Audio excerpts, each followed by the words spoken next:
I'd like to call the meeting to order, please. So thank you all for attending our Troy Human Relations Commission meeting today. And Sheree, can you do roll call, please? Sure. Mr. Major, Here. Mr. Hudson, He's no longer a member. Mr. Atkins, Mr. Brown, Mr. Fong, Mr. Feltner, Here. Ms. Holycroft, Here, you guys are gonna have to speak up a little bit though. Can't hear you. Mr. Keller, Here. Mrs. Phillips, Here. Mr. Siebert,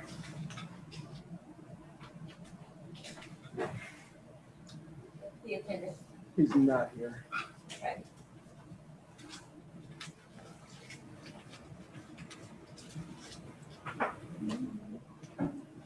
Is that it? That's it. Thank you. All right, so I would like to request approval of minutes from our September 17th meeting. I'd like to make a motion to accept them. Second. All in favor? Aye. Okay. Aye. Any opposed? Are there any opposed? No? Okay. Move forward. Okay, so I'd like to move into the committee reports. So for the Intergroup Relations Advisory Committee, move to that. Yes. 1 second.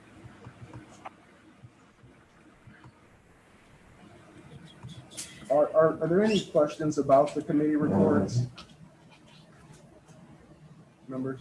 I don't have a question. Do you want me to read the report or if there are any questions? I think we could just take questions on it so that we can move in to our agenda. Okay. So if there are no questions, I would like to make a motion to approve the committee report. A second. All in favor? Aye. And any opposed? Okay. Fifth item on our docket today is to propose to combine the two committees, the intergroup relations with community relations, and the education outreach with employment challenges. So do we have any discussion that we need to have regarding those two? And just the main reason that we're merging is because we lost 3 members of our commission. So we want to shrink the responsibility since we were all doing tasks anyway. So it just makes sense. So any opposed to that? I'd like to make a motion to approve. I'd like to make a motion to accept to combine the committee. Okay, thank you. Okay, and all in favor? Aye. Aye. Any opposed? Okay, and so 6th item from the commission is to approve the record retention schedule. I got all my questions answered from our attorney who works for the city. So I think we're good to approve that. So if I could make a motion to approve the record retention schedule as well. Is there a second? Second. And all in favor? Aye. Okay, and Aye. any- Thank you. All right, so we are now into the heart of the meeting today. So we'd like to ask Sean Mckinney to come up and present. And I think before you start, I'd like to say that, the whole reason that this commission is set up is due to law enforcement. So I know that this is probably going to be the most difficult meeting that we have, but I thank you for coming and talking with us. And so we hope that we can build a great relationship and make sure that we're moving forward together. And there's still lots, of issues in our country. It seems like at this point, we're heading toward a civil war almost. And we're seeing that the Black Lives Matter movement was started because of, a kid in Cleveland that was killed by a police officer, a kid in Florida that was killed by someone who went free. And so we keep seeing these things over and over in this community. And so that's kind of what got us here to this point. And so just like to thank you for coming up. And I know that this is going to be kind of difficult, but please know that it's coming from a good place. Thank you for having me. As you guys know, I'm Chief Sean Mckinney. I've been chief for about 2 months now. So this is kind of a trial by fire. Never in my 25 years of law enforcement did I think we would see the country in the state that it is in now. And, you know, it'd be very easy for me to retire and take my pension and walk away right now, but I want to be a part of the solution. Awesome. So that's an important thing to me. And I'm committed to the city of Troy. I've been here for 25 years, and it's important to me. So a little bit more about my background is, like I said, I've been at the Troy Police Department for 25 years. I grew up in the New Carlisle, Midway area. Went to Tecumseh High School, graduated in 1988. From there, I went on to Ohio State University, where I got my bachelor's degree in criminology and criminal justice. Worked for the university for a little while as a security guard, and then I came here to Troy, basically because they were the first real law enforcement police department job that hired me. Love the place, great place to raise children, I think. Safe community relative to some of the larger cities that you can be a police officer at. And here I am. Part of my police career, I've been in patrol pretty much until I was promoted to captain. So as a police officer from 1995 to 2004, I handled daily calls. 2004, I was promoted to sergeant. For the most part, I've supervised our second shift throughout the course of my career. And in 2015, I was promoted to captain. I was initially named the administrative captain, which I'll kind of go over, but it's kind of our records department. And then when we had a retirement, I was moved over to the patrol captain. I was there for approximately 10 months until I was promoted to chief. Some of my specialties I got into, I enjoyed the science of crash investigations. I was a technical crash investigator, so I go out and take measurements and things like that and try to determine, you know, who's at fault and who's at it. It's kind of a puzzle to try to fit together. I enjoyed second shift. I was kind of stuck on second shift based on how we are placed on our shifts for a long time as a sergeant, and I like the mix of work that you had. You stayed busy, you know, the kind of job you have where you're like, wow, I can't believe it's almost time to go home. It's like, I got this and this and this too. And I still feel that way today. You know, I come into work and I start working on things. I got a list in my head of things I want to get done, and next thing you know, it's 4:30 and I'm like, oh, you know, I only got this and this done. So I've been lucky enough and fortunate enough to attend the FBI National Academy. In early 2019, it is the premier law enforcement leadership school in the country. And it is not the FBI Academy, but it's right next to the FBI Academy. You pass their cadets in the hallway every day. But it is for senior leadership from all around the world. And it created a network of people that I can call and say, hey, what's going on here? Can you have a policy for this? Do you have a policy for that? From officers from Dubai, we had officers from Europe, from Eastern and Western Europe. We had an Australian officer. We had South American officers. It was an amazing experience, and to hear their challenges and to realize some of their challenges are similar to our challenges in law enforcement.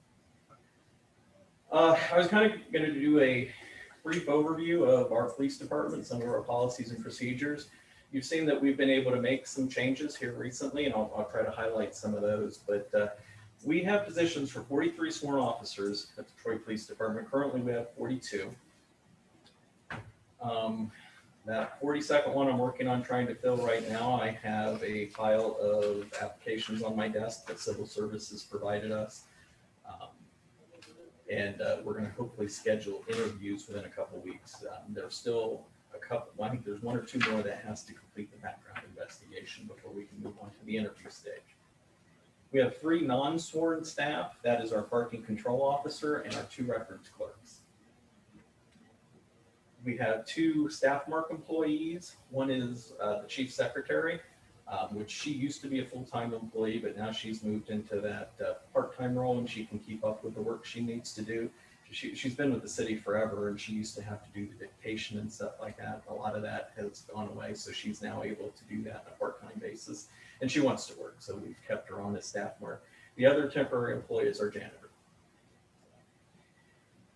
To kind of look at the broad picture of our budget, in 2020, it was approximately 6.7 million. And kind of the budgeting is always controlled by the chief. So this is relatively new to me, budgeting.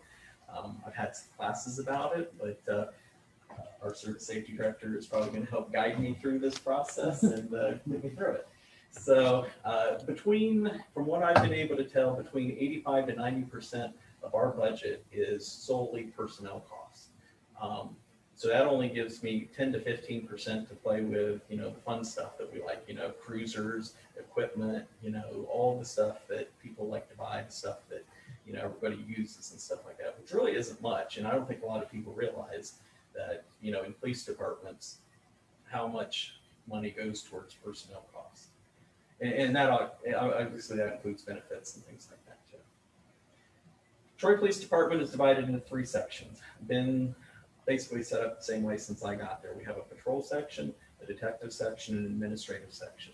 The administrative section, like I had mentioned earlier, its main duty is records. We do, I would say, over 1,000 records requests on a yearly basis. People coming in for traffic crash reports, people coming in for criminal reports. We do civil reports. If somebody, if a child will throw a baseball through your window and they're too young that it would be criminal, we're going to do a civil report, so maybe you can get your insurance, and they're going to go after your neighbor. Maybe your neighbor, if the neighbor won't agree to pay for it. We try to stay out of those civil matters, but we'll still do the report. The administration section also includes the parking control officer. As we tell them when they get hired, are you prepared to be the most hated person in Troy? More people complain about a $20 parking ticket than they do a speeding ticket or any criminal charge. Our records clerks have to listen to the complaints. I would say almost probably on average one a day. Sometimes there's good days, sometimes there's bad days, but some of them are irate, some of them try to plead their case, civilly and move on. But there's been a few times, especially when I was the admin captain, I could hear the yelling in our lobby. They're yelling at our records clerks who don't write the ticket. And I'm back in the back corner office as the admin captain, and you can hear somebody screaming through bulletproof glass and basically a door in a second room in a doorway at our records clerks about they don't think this parking ticket was fair. Building maintenance falls under that administrative section. It takes up way too much time of the administrative captain, I can tell you that. Recruiting and hiring is generally a part of the administration function. And when I was the administration captain, I was also in charge of our accreditation program, which we'll get into a little bit later, but they all take up a lot of time. And the administration captain just has those 2 records clerks and the janitor and the parking control officer underneath them. He has no sworn officers underneath them. The administrative captain right now is Captain Ryan Warburg. Our detective section is comprised of 4 detectives and 3 school resource officers. One of those detectives is actually assigned to the DEA task force down in Dayton. So he does not respond to Troy except to turn in his timesheets. Occasionally he'll do some work for us if we have something specific, or if he gets information and the DEA is working in Troy, they will come up here, but he's assigned full-time down there. The 3 school resource officers, one is assigned to the 6 elementary schools, one is assigned to the junior high, and one is assigned to the high school.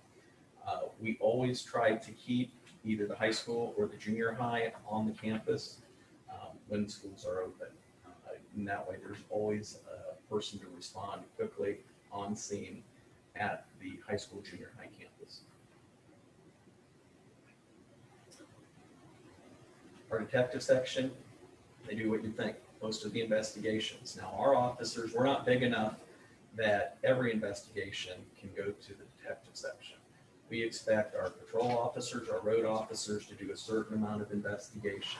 It's only the more complicated investigations that are going to take sitting down with several different victims or witnesses that go upstairs to our detective section. They probably see the majority of their work as sex offenses in Troy, and it takes a lot of time because of sometimes there's a lot of witnesses. One example would be what happened out at the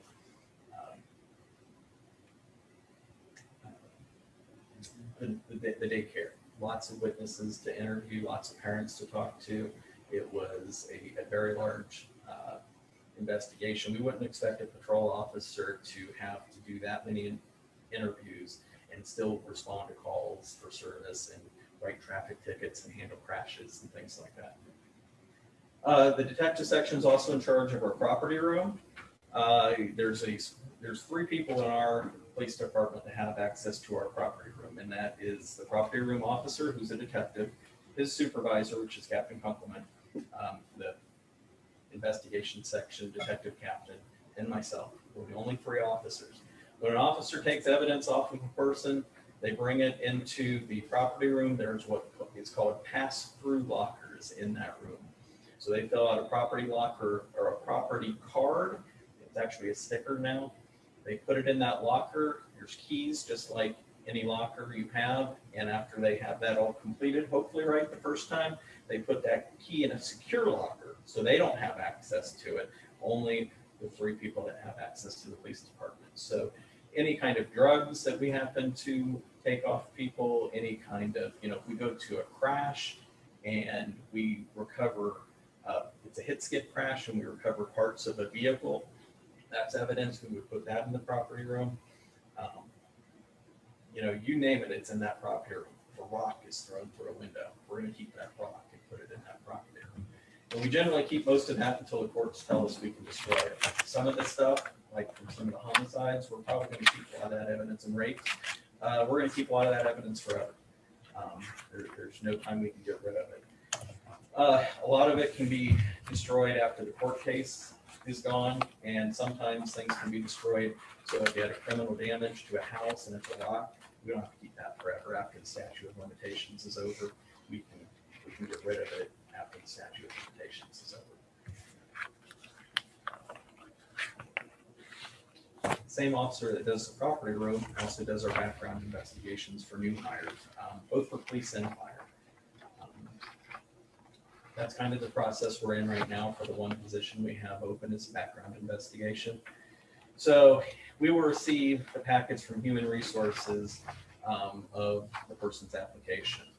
When I receive the application, I hand it off to our administrative captain, and he runs a credit check on the person, and he sends them a background packet.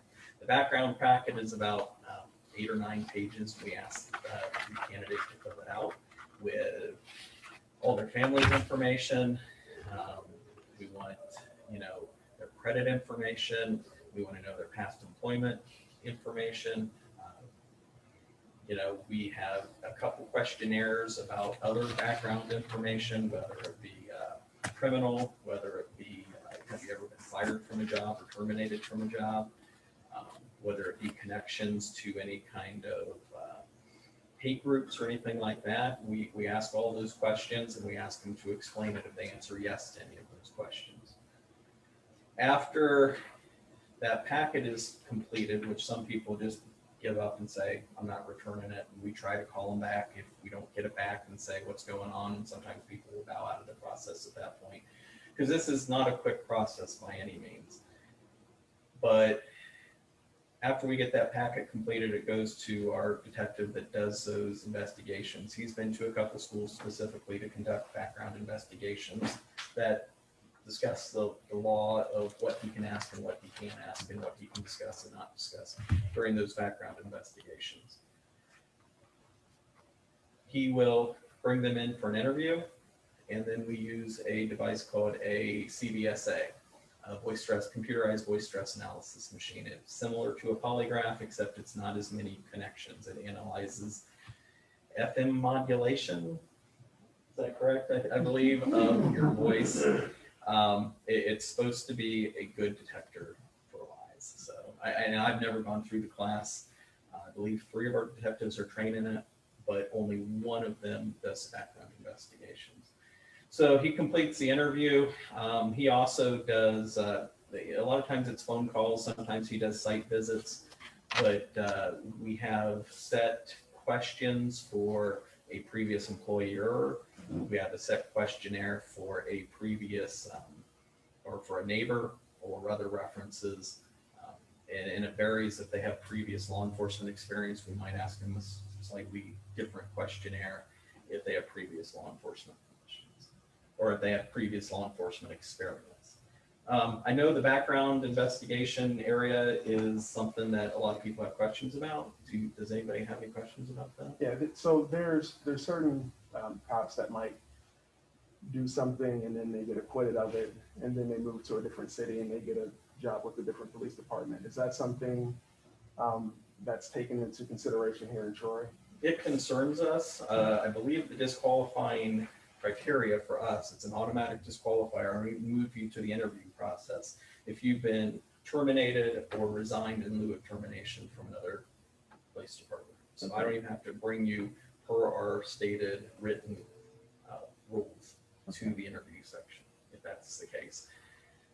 Sometimes that becomes difficult to find out because departments don't always want to give us their dirty laundry. Right. Part of that background packet that we send out, though, is a waiver to hold anybody not liable for any information they provide us. And so all the applicants sign this, and we provide it when we ask for their background information. So we'll make a copy of it, send it to, ABC Police Department, and say, here's his waiver or her waiver, and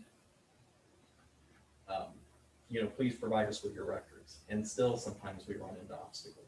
Mm-hmm. What type of questions do you ask I guess the applicant's family?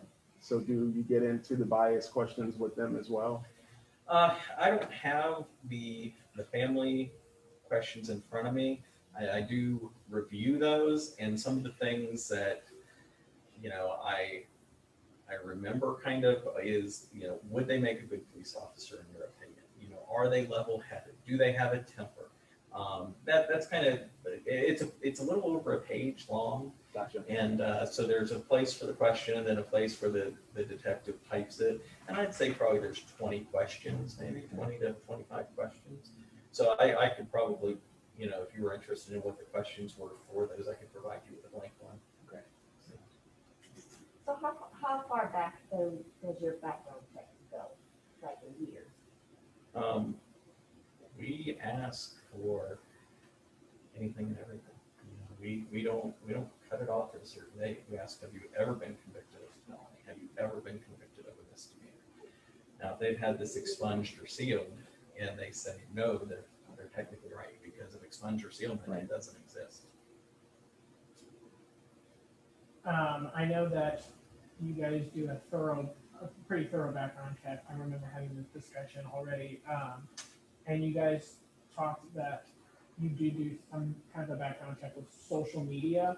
Is this like a requirement on the background check when you're hiring in the process, or is there some instances where you just skip through that? Because the police officer, I do believe that killed George Floyd, had a lot of white supremacy things posted on the social media, which white supremacy has been labeled by the FBI as the #1 most dangerous domestic terrorism in the country.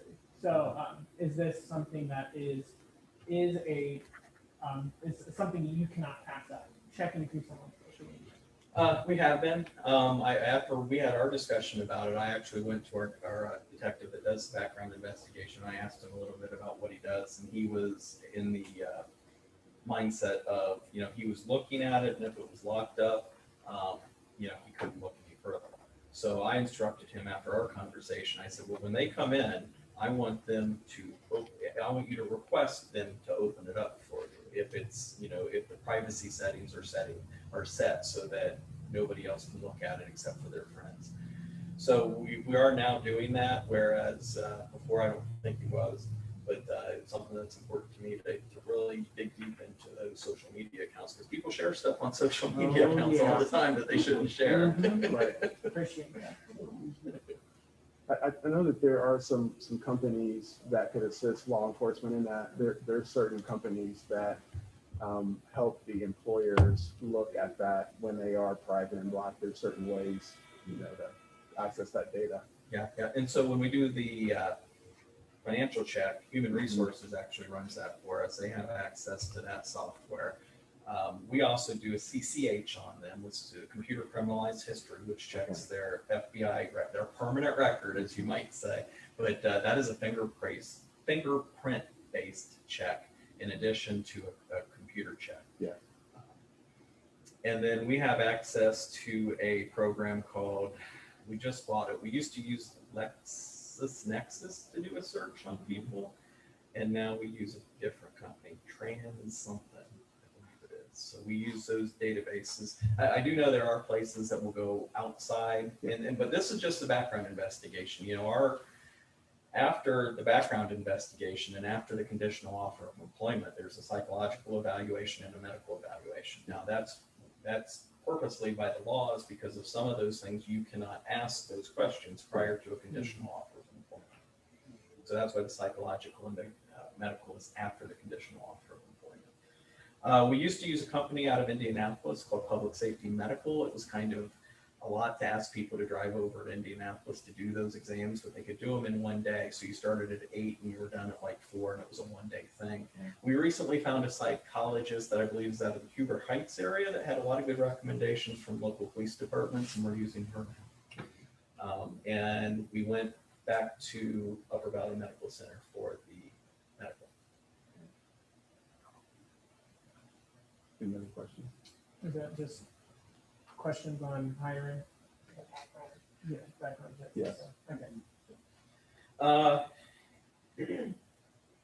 I have a lot of information I might run over. I probably over. Please feel free. So if we get to a point where you want to, convene for the night, let me know, and we'll maybe deal with this on a different day or the rest of it.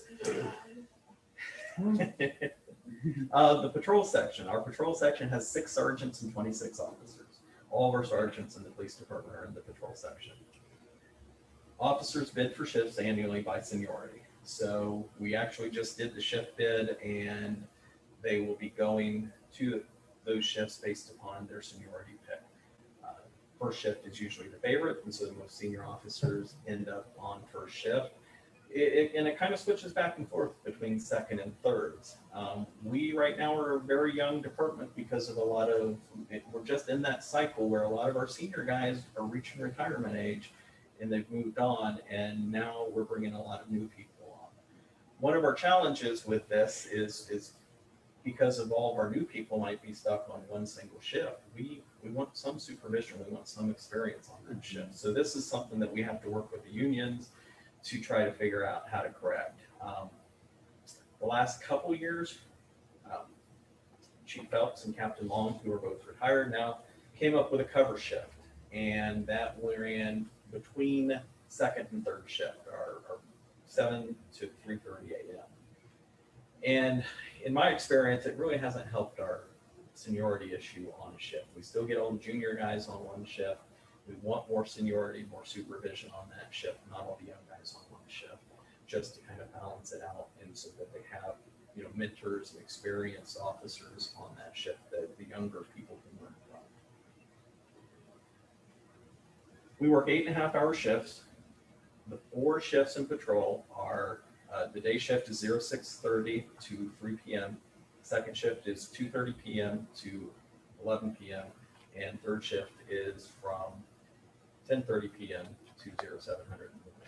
And we usually use military time, so I might switch back and forth. But the half-hour overlap is for pass-on information, is one of the things, in training. So we will ask our sergeants to prevent certain training topics during those. Sometimes if it's a short video or a web-based training, we can have them sit down and do that training during their half-hour roll call. It's also for pass-on information. So the day shift sergeant will come in and tell the second shift sergeant, hey, we had a bad traffic crash right here. This is what's going on. Hey, there was a domestic at this house and nobody was arrested. They were just arguing, but it was pretty serious. If you go back there, we've already been there. So they pass on all that information to the next coming shift, so that way they have an idea of what's going on. Our minimum staffing, or I'm sorry, they work 6 days on, 3 days off. So their days off are always changing. It's very nice, I think. When I was on 6 and 3, you get used to that after 20 years on that schedule. And when you go to a 5-2, you're like, really? The second day's over already? I can't believe this. But it works out with the 8.5-hour shift, but it can be a long week sometimes. Our minimum staffing of officers on the road for all 3 shifts at any given time is 4 officers. For a town of what we're closing in on 27,000. Sometimes that doesn't seem like a lot. You know, sometimes on 3rd shift in the middle of January, it seems like a lot. But you know, we're lucky enough that we do have those really quiet nights sometimes. Calls for service in 2019, which is generally the patrol section, was we had 25,450 calls for service. So that can be anything from a barking dog to an assault in progress. We don't have any districts inside the city. We consider our city one whole district, so we don't assign officers to a patrol district. We tried that, I would say probably 10 years ago, and what would happen is that because of we are the size that we are, is that, you know, okay, so you get a domestic, and that's always a 2-officer call. So one officer is going to get dispatched out of their district, and the officer that's in their district will go to that call. Inevitably, another call comes in that same district. So now you're pulling another officer out of their district, and then it would just go that way the entire night. Now, we haven't tried it in a long time. I do know, I believe the county is divided into a north-south is generally how they do it, and then they have special cities that they contract with for extra patrols. But in my opinion, you know, in the 11, 12 square miles we have, it'd be hard pressed to form districts and assign them to those patrol districts and say, stay in that district, answer all your calls in that district, because we have backup that we need to send people, and because sometimes you have a call right around the corner from another one. It might be in the same district. We don't want to hold that call. We want if there's an officer available, we want him to come out of that district and handle that call. That kind of gets into how we direct patrols. We have a couple policies about directed patrols that specifically key in on crashes. So if we have high crash areas, we want officers in that area trying to do traffic enforcement to reduce those crashes. We do that quarterly. And you may have seen some of in the packet, some of the crash statistics we provide. There's another one that I developed recently that we've done for a really long time. We've done forever as far as I know. And it specifies the 3 highest locations. I don't think the ones that are in your packet specify the 3 highest locations. I was going to ask if you had that. Yeah. But we do that quarterly, and it was generally an internal memo. Since I kind of cleaned it up and put it on some new paper, I was going to start providing it to city council too, but it's a quarterly basis. Other ways we direct patrols is just request. So if you would call up and say, I have a lot of speeders on my street, or everybody keeps running the stop sign on my street, that's another way we direct patrols. So we will try to assign people to go out there and watch that sign or watch that speeding. Hobart welding students are the #1 example. Every year, probably twice a year, we get a complaint about Hobart welding students speeding down Freaksburg. Another way we direct patrols is just based upon intelligence we receive. So sometimes that goes to the detective section, sometimes that comes directly to me, sometimes it goes to one of the other captains. But a neighbor will call and say, I think my neighbors are dealing drugs. We see a lot of activity coming in and out. You know, they pull up, they stop for 5 or 10 minutes and they leave. Or, you know, the person comes out to the car, they exchange something, they leave. So we will try to do extra patrols to get that.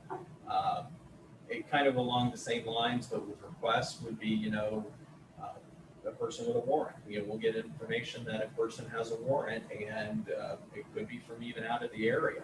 It could be, I remember some of the worst ones being, we have homicide suspects from a certain city, maybe way out of our jurisdiction, where they're like, hey, they've got a relative that lives here. We got information that they are heading to Ohio and they may be in your town.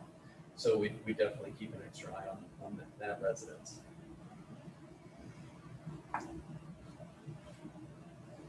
Just the officer's personal knowledge is one thing.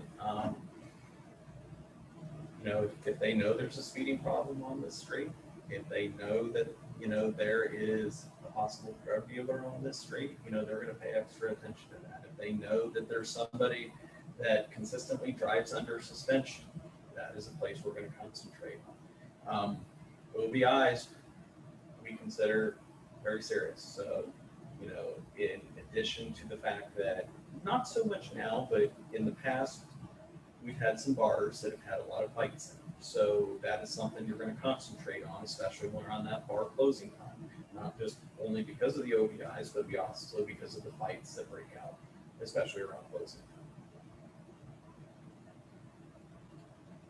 And then just kind of the last note before I see if you guys have any questions on that section, or on our patrol section, is all of our cars are GPS enabled. Works 90% of the time, but just like any technology, it sometimes doesn't work. But it actually interfaces with our report management system, our RMS system, which you might hear me refer to Spillman, it's actually just bought by Motorola, so it's called Motorola Flex. And the entire county is on this system. It includes our, when we do a report, a police report on anything, we do it in Flex and Motorola Flex. Our dispatchers, their computer screens are Motorola Flex. Our jail, or the county's jail is, they track inmates and bookings and stuff like that, all on this Motorola Flex product. So it is really nice how it all, we can see it all. And we don't have to call and say, hey, have you ever, is this person in jail? Or, can you tell me anything about this person? Has PICWA ever dealt with this person? I can see those records. So, any questions about the patrol section?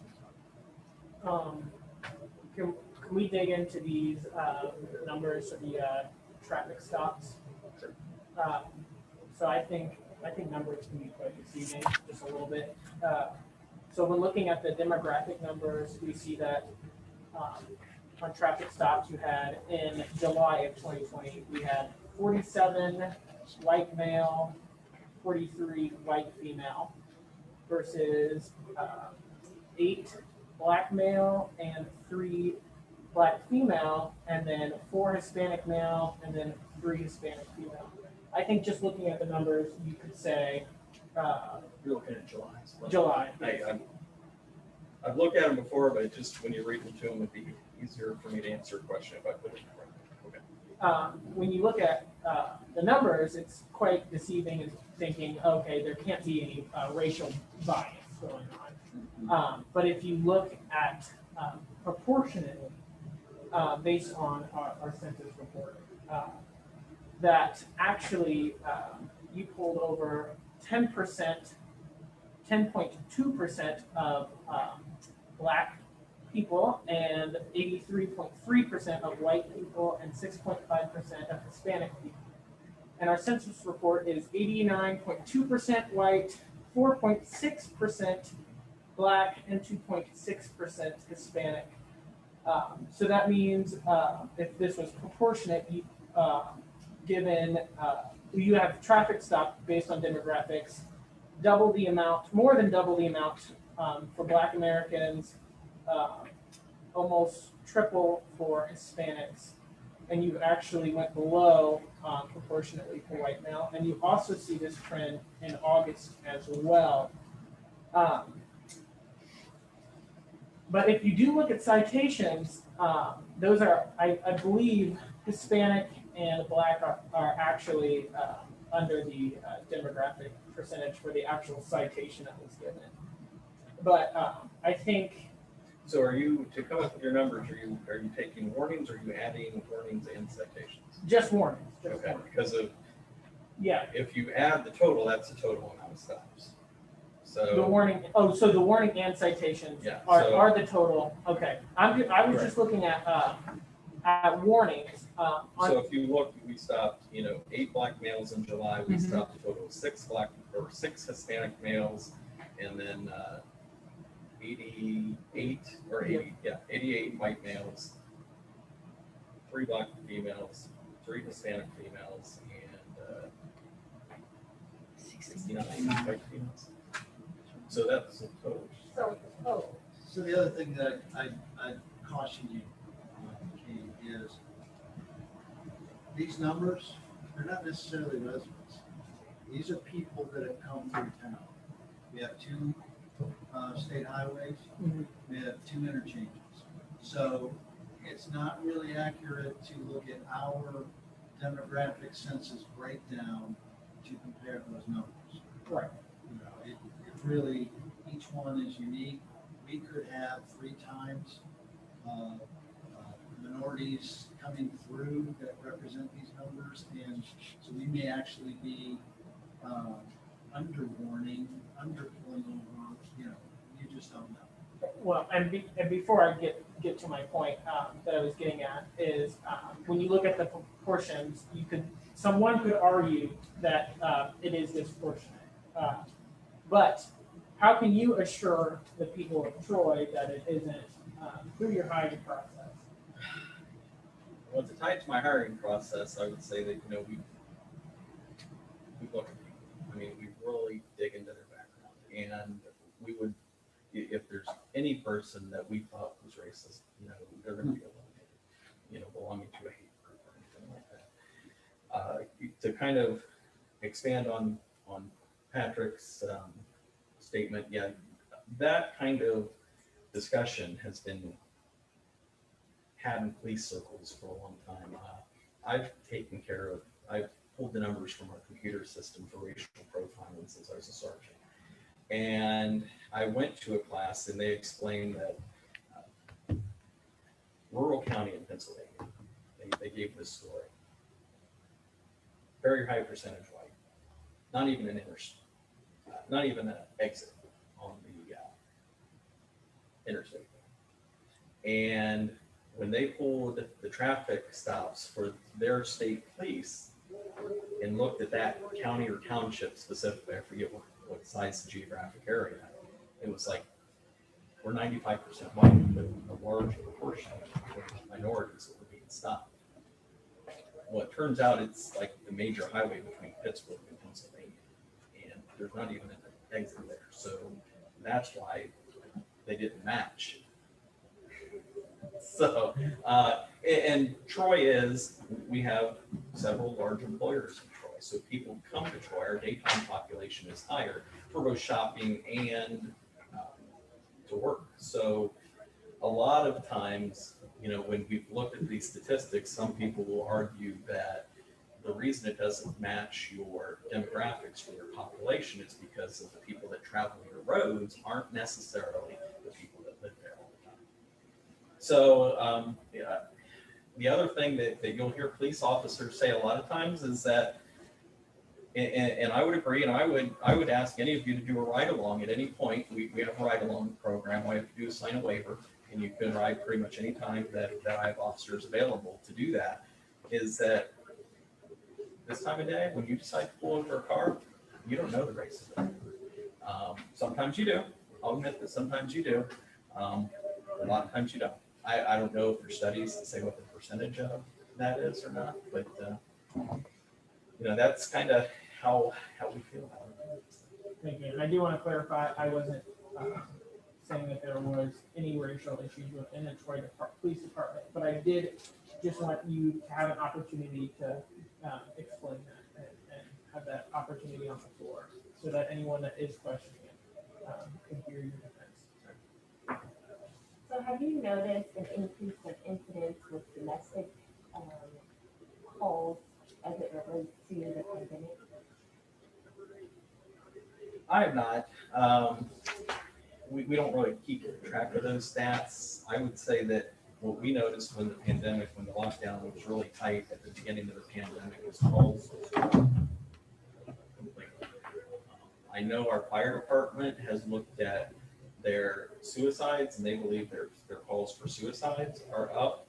When I saw the fire department put that out, I looked at the same statistics through ours and compared them to the same time period from last year, and it appeared to be about the same for us as far as calls for suicide. But a lot of suicide calls the fire department doesn't necessarily get called to, only the most serious ones, whereas we'll do a transport for the ones that are, I feel like hurting myself. So how does your police department, how does the Troy Police Department handle mental health crises when individuals are called, when you guys are called for someone in a crisis or mental health? Well, I mean, I'll kind of get to that in a little while, as far as if we get to that today, on some of the programs we do. So that is, I do have some, we have some mental health training. We have the CIT team. Every officer is trained in mental health to a certain degree, but let me get a little bit further down and I'll get to that. Any other kind of questions directed to the patrol section? What reasons would you have to stop a car other than maybe they're weaving in and out, or they run a stop sign? What would be another reason that they would? Case law says we have to have reasonable suspicion. So reasonable suspicion can be, hey, there was a blue car, that's, I believe was a Chevy that just robbed the gas station. So I didn't actually see, a traffic violation. The other part is a traffic violation. But there are some traffic violations that are secondary offenses that I can't stop for. So if a reasonable suspicion is kind of a sliding scale. So an anonymous caller that says that, hey, there's a car driving down the road and I think they're up to something, okay, doesn't necessarily give me reasonable suspicion. A known caller that says, hey, this car is drunk, I'm following them right now, I've been following them, they keep on weaving left of center, they almost hit a couple cars, I'll stay on the line, I'll stop when the officers get here, I want to make a report. That might be reasonable suspicion, even though we don't see the traffic violation. So it's kind of up to the court eventually. So if the court agrees that we had reasonable suspicion, the officer is good. If the court doesn't agree that we had reasonable suspicion, that case is getting tossed. So, but a traffic violation, besides the secondary offenses like seatbelt violations in Ohio are secondary violations, driving without your lights on when it's raining and your windshield wipers are on, that's a secondary violation. What's the average cost of a traffic violation? I think if you post bond and don't, you're probably talking 80 to 110. Yeah, probably what court costs are included. It's gonna be $100, maybe $10, $15 more than that. The clerk of courts would be able to provide us with a schedule. So there's a schedule very specific. The greater the offense, the greater the degree of the penalty, which Now the city does not see much of that money at all. We've never had any kind of pressure from City Hall to write more tickets to increase revenue. I've never seen that in the city of Troy. I know it may happen in other jurisdictions. Louder.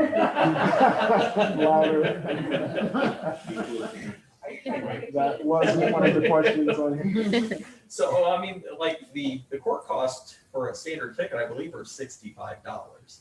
And then the fine is usually only 20 or 30 above that. And the way I think that it works is, and I said, because there's no pressure on us to do this, I've never investigated this, but we just get a portion of the fine if we cite city code. If we cite state code, I believe it's even less, if not any. And it's not really a secret that if you go in and you want to take the time, you want to make the effort, you want to talk to the judge, usually you will pay at least the court costs, because they've got to take care of the court issues. But sometimes you can get the rest of it waived if it's a first time or second time offense. So most of the money does go to the court. It goes to the county. Yeah, and of course. I don't even know if they're behind that. So there's this discussion among Black men that we have to have with our children when they get their driver's license or temporary permit. The talk. Just, yeah, it's called the talk, and I'm sure it's on every TV show in America. So there's this fear among young male drivers that if something happens, the police aren't going to treat them fairly, or they might run into the wrong cop. So there's all this stuff going on right now. So, as a question, how should people respond when they get pulled over? What is the expectation of an officer for that? So, I mean, we're trained and we're taught that before you even approach the car, you should know if you're going to issue a person a citation. We have guidelines that state that try to direct officers' discretion. One of those specifically is speed. Our general guidelines are 0 to 10 miles an hour over the speed limit is generally a warning.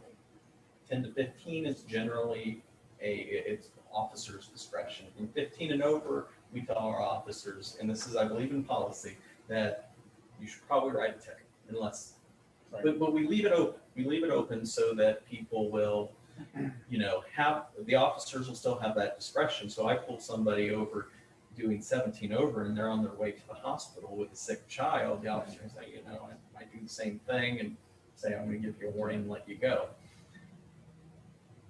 It's real hard when you walk up on that car and the first thing that you get is, what the heck did you stop me for? You MFer, da da da da da da. And it's, even though you might have thought to yourself, this violation, it's minor, I'm going to get a warning for it, but then the person treats you badly. My suggestion would be is, treat the officer with dignity and respect, and the officer will treat you with dignity and respect.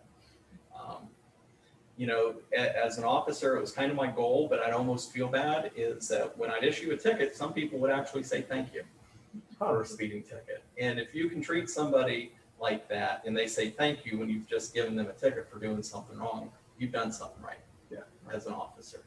But being cordial, keeping your hands in plain view is obviously something that we like to see. Not jumping out of the car is a big one.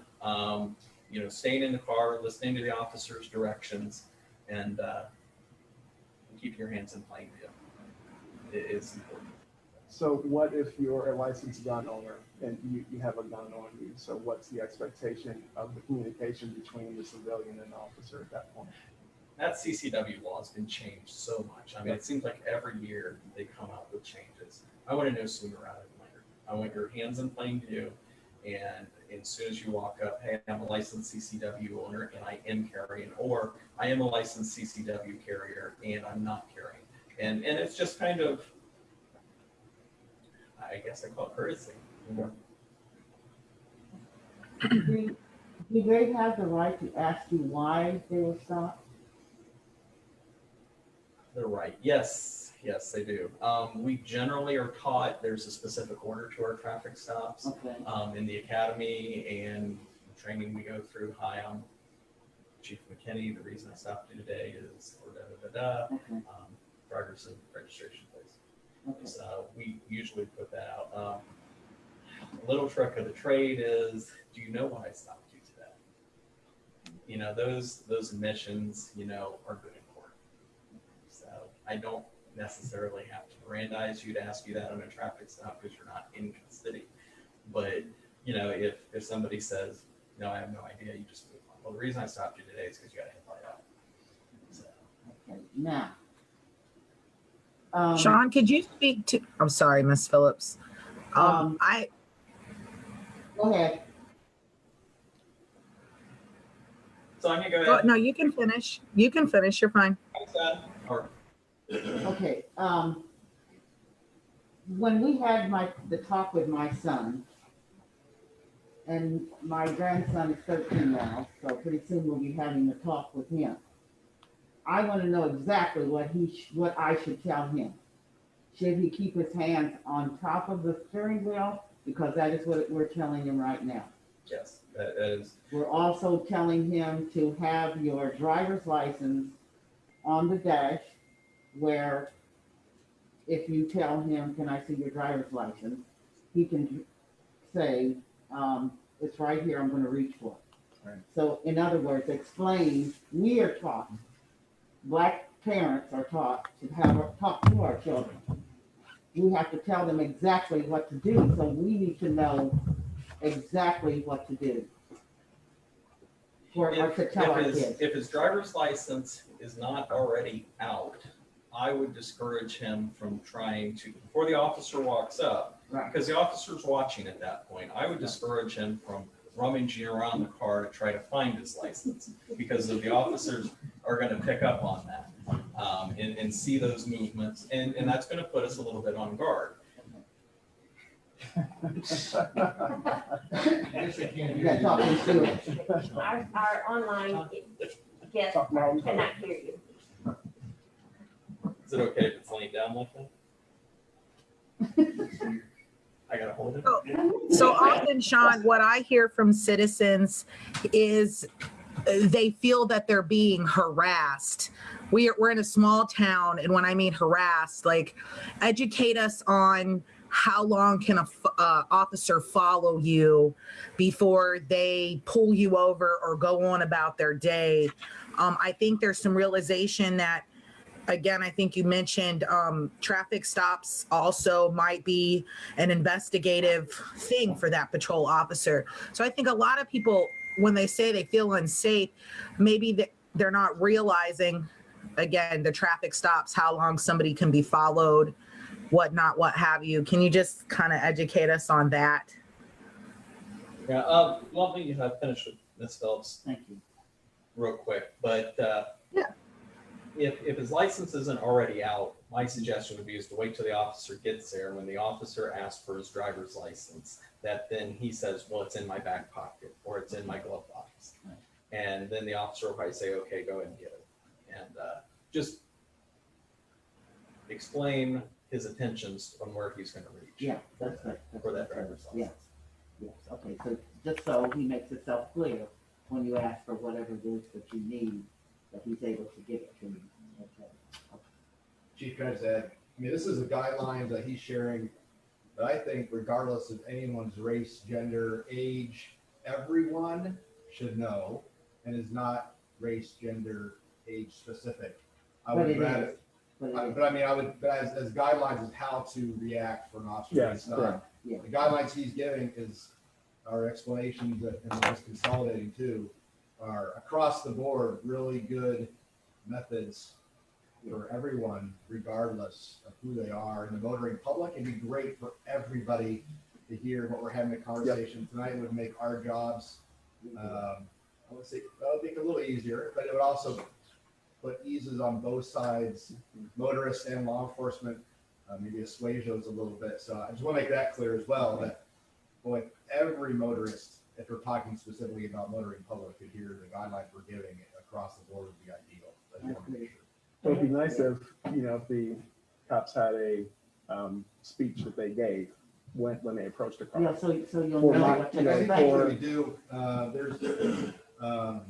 there's courses that we put together that I've helped out with where it's, what to do with your stop. I mean, it's really simple, and they're like half hour, things like that. But, and that's for anyone, things like that can be considered. And during the guidelines that Chief is talking about, regardless of who they are, it's important. Because I mean, our safety's at jeopardy as well, potentially. Yep. You never know who we're stopping. There are some officer safety classes that will teach an officer to ask the driver to exit the vehicle and come back. Obviously, they do on a higher risk stop, but even on a normal stop, at night, if your backup's far away, you might ask the person to get out because it's safer for the officer instead of approaching a car that's got multiple occupants in. So I guess the key would be is to listen to the officer and to verbally tell the officer your intent of what you're going to do before you do it. So if you're going to reach into a place that he can't see or she can't see, just explain that before you do it. And if they say, okay, go ahead, do it. If they say, no, wait, don't do it. So just listen to the officer, listen to their instructions. If you're going to do anything like reach into something, explain those before you do that. One other question. So when would you have a civilian exit the car? Under what what's. Well, like I said, I went to a training where it basically said the officer that taught this training said any nighttime stop was a high risk stop because of you don't know what's inside that car. So his suggestion is that you ask everybody on a nighttime stop to come back to you. And then you put them up on the sidewalk so both you and them are out of harm's way from traffic. But the officer is going to be standing outside the car first, and when you get out, they can see your hands, they can see you're not hiding anything inside the car. So it becomes a much safer stop for the officer. And you'll see our officers on third shift do that sometimes, regardless on if you would consider high risk or not. Because like I said, some of the officers say any nighttime stop would be considered a high risk stop. Gotcha. But we're not going to draw weapons if it's just a headlight out. But you may just say, you know what, there's a lot of people in this car. I don't want to have, while I'm focused on the driver, I don't want to have the passengers right here and I'm not watching what they're doing. Yeah. I want them to come back to me. So you would not have your hand on your gun, am I correct? Sometimes you do, sometimes you don't. It's just kind of a convenient place to rest your hands as I part was of gonna it. say, I don't know if you've ever seen it, but they do walk up with their hand. I've got family members who are police officers, and that's for their safety to have like it's unbuckled or whatever you call it. Yeah, we have retention holsters. All of our are retention holsters, so you can't just unbuckle it and pull straight out. It just doesn't slide out. Well, I'm just thinking of a first-time driver. I would be scared to death. So actually, when a lot of this started, me and another officer were in the station and we were talking. And we were just, I don't even know what we were talking about, but we were both standing there and it's just like, we were both talking like this. And I pointed it out to him. I go, we're in the station. We're both standing here with our guns on, our hands on our guns. And some people find that threatening, but sometimes it's just how you stand because it's a place to put your hand. So I wanted to get to Sonia's question about following people there's no limit on how far we can follow a person. I've kind of explained it to some of my friends and family when they've asked that question, when they've been followed look at it as a driver's test. If we just paid police officers to sit around all night and answer calls, then I think that'd be a waste of money. If I see you stumble to the, from the bar to your car, and then you get your car and drive off, I probably don't have reasonable suspicion unless you're really, stumbling to stop you. So I need to wait for a traffic violation. In a town the size of Troy, the city limits from any given bar are not too far away. So I might follow you to our city limits, and if I see a violation, I'm going to stop you and try to get more information to see if you've been drinking or not. I've got to have the violation. The same goes with reports from drug houses. If I'm told that there's a lot of drug sales going on in this house and we're pretty certain about it, and I see a car pull up, they're there for 5 minutes, they leave, I'm going to follow you. And yes, that is it's a pretextual stop. I'm looking for something bigger. I might have a headlight out, I might have a lane violation, I might have a turn signal. Doesn't mean I'm going to search your car. You still have all the rights associated with you, but you would be amazed how often we stop those cars and there's an open container of alcohol in plain view. There's drugs or drug paraphernalia in plain view. So, that's what we're looking for. Now, marijuana is something that's changing a lot. Now, marijuana, there used to be the doctrine of plain smell. If I could smell marijuana in the car, then I could search the car because marijuana is illegal and I can search the car. Now that marijuana is starting to become more and more legal, I foresee plain smell going away. Sonia, does that answer your question? I think so. Again, I think it comes down, like with Miss Phillips' question, just educating yourself on, what the police procedures are. Again, I feel like a lot of citizens take that often as being harassed. but there's another backstory like you just elaborated on. My next question is, I know the Sheriff's Department has a form for families with mental health or special needs that they can communicate in advance with the police. So heaven forbid, if there's ever a bad mental health day or a situation, you can be more equipped when you arrive on the scene. Does the Troy PD have any relationship other than the CIT unit in regards to protecting people with special needs, mental health? In the city of Troy, our officers are really good at knowing what houses we regularly get called to, and that roll call helps with that. When we have an address that we get a lot of calls to because of either a mental health crisis or something else that's going on, a domestic, Troy's still small enough that we all become familiar really quick with the issues. We also have, we call it premise information. We try to attach it to a person rather than a house or a place because of people move. So we will attach that premise information that will basically be, they can be warnings, they can be information, mental health or autistic and stuff like that. That's something that we kind of do through our dispatching software. And that way, if we're dispatched to that person's home address, the officers will see that warning before they get there. As far as a specific form that is, specific to like a person having a bad day, no, I'm not familiar with anything like that. It would be more or less like if I just moved into the city of Troy and I have severely autistic or autistic children and I just want to get ahead of it, kind of like, hey, here we are, we're a new family, and this is what we're dealing with. Kind of a preventative measure. Yeah, I think our guidance would probably be to put the premise information on there so that, Okay. not every officer might not know right away, but there are a couple autistic children in town that I'm familiar with that we've had runaway issues with. And, it's very quickly when something like that happens, because of the younger the child, the more officers we're going to get involved in searching for that child, that we all become familiar with that specific individual very quickly.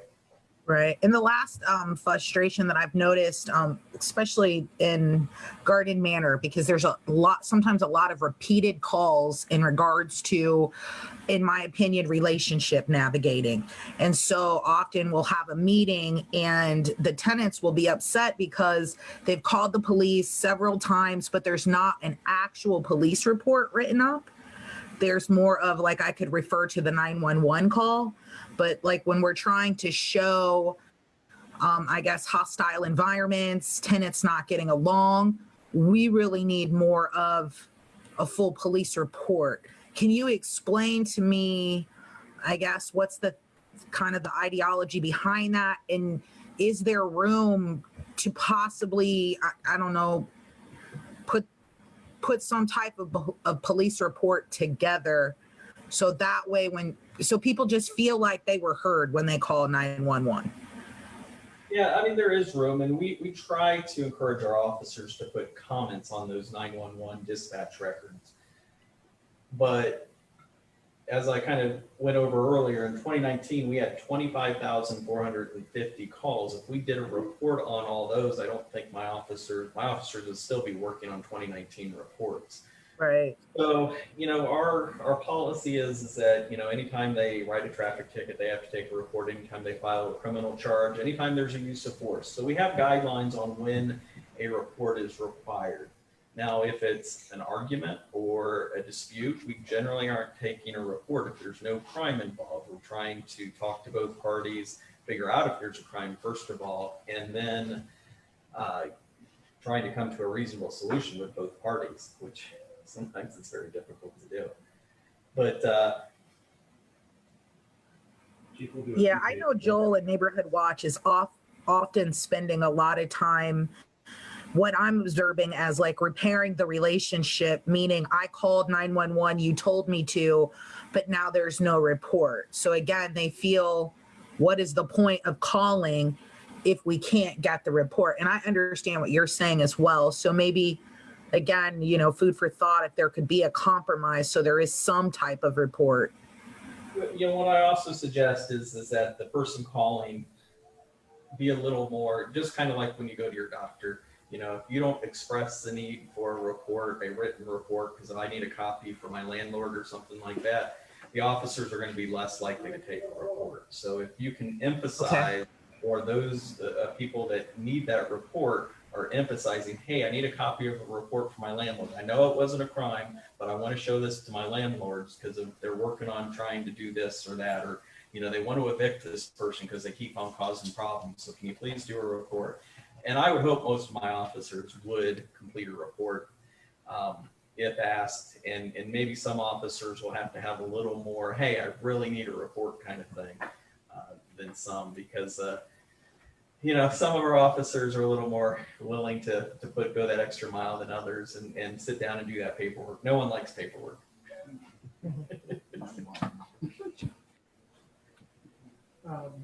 Training, is there any way that maybe some sort of event or assembly could be set up at the high school, maybe once a year, where you guys don't end and do these kind of walkthroughs and educate people that are new to driving and new to being on the street on how to respond to these? I think that would be an excellent idea. Our school resource officer would probably be an excellent person to do that. I don't know, were you in school when Officer Tully was there, or was who was before Tully? Dollars. So I mean that's probably an excellent thing. I believe it is touched on, not by us, kicked it around in various driving schools. As my daughters went through the last couple now. Yeah. They do touch on it to a degree, and they're not officers that believe they're going in there, although I don't know, be a part. But it is that they do touch on it. The instructors are required generally that that's a coverage. So that would be something. But again, there are private businesses as well, although they are facilitating with state guidelines that they have to cover. I believe law enforcement interaction is part of that. I was talking to my daughters from there. So there is a portion of that that's covered through the state required driver's education. I personally did not do the driver ed thing at 16. I got my license at 18. Cool. So I never got to do any At of that least specific the last training. couple of years as part of the Yeah. curriculum. So I think that would be something that would be very resourceful, especially for young people. And also just hearing it from the police officers in the community that says, you know, we're out here for you, not to come for you. We're here to support you and protect you. Well, I've got 5 pages and I made it through maybe 3/4 of the first page. So, kind of my next section, I'm going to go with. I was going to. You've gone long. Hit the highlight. I was going to touch on our uniform equipment next, what we carry. So I don't think a lot of people know this, but when you are fully equipped with your vest and your full gun belt on, you're about 20 pounds heavier. And the officers are carrying that around for the full 8-hour shift, 8.5-hour shift, including roll call. The vest, you wearing your vest there? Yeah. The vest is replaced every 5 years. That's by contract. The vest doesn't guarantee, the manufacturers don't guarantee it after 5 years. It's also a part of the Bulletproof Vest partnership we are a part of, where we get a refund for half the amount of purchased vests by the federal government. We require a minimum 2A, which is resistant to 9mm and 40 caliber. I usually upgraded my vest to a 3A, which can stop a 44 Magnum.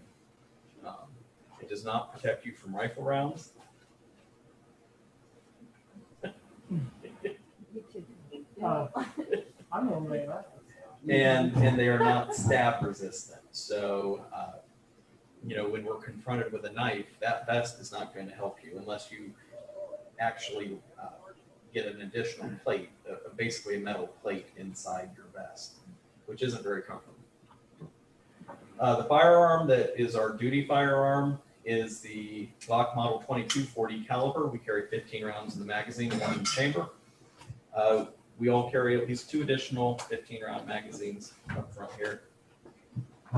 After 1 year, officers get an allotment for an off-duty or backup weapon.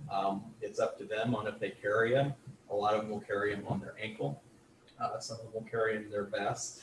It's also considered the backup weapon. That weapon is the police department's weapon. Well, both weapons are the police department's weapon until the officer retires, at which point they retire from us if they're gifted to them. The training that we have in firearms is in the academy. I looked this up. It's 60 hours of firearms training in the academy.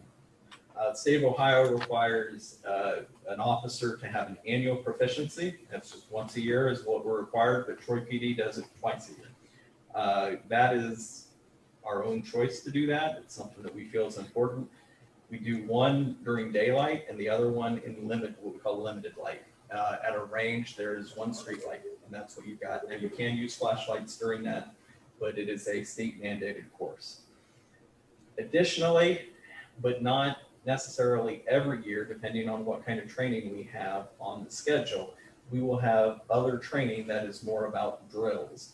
So we use a program called simunitions, which are basically paint guns or paint markers that are designed specifically for our firearm. So they're marked so we don't mistake them for a real firearm. But these are scenario based with bad guys, and some of them are shoot scenarios, some of them are don't shoot scenarios. Our firearms officers try to make them based upon maybe things they've seen in training as far as situations that have gone wrong. And sometimes, there's situations that are pretty obvious. So, it goes both ways. We do that in building searches with the simunitions where you'll go through a building. We use simunitions. We've used it before in active shooter in like the schools scenarios.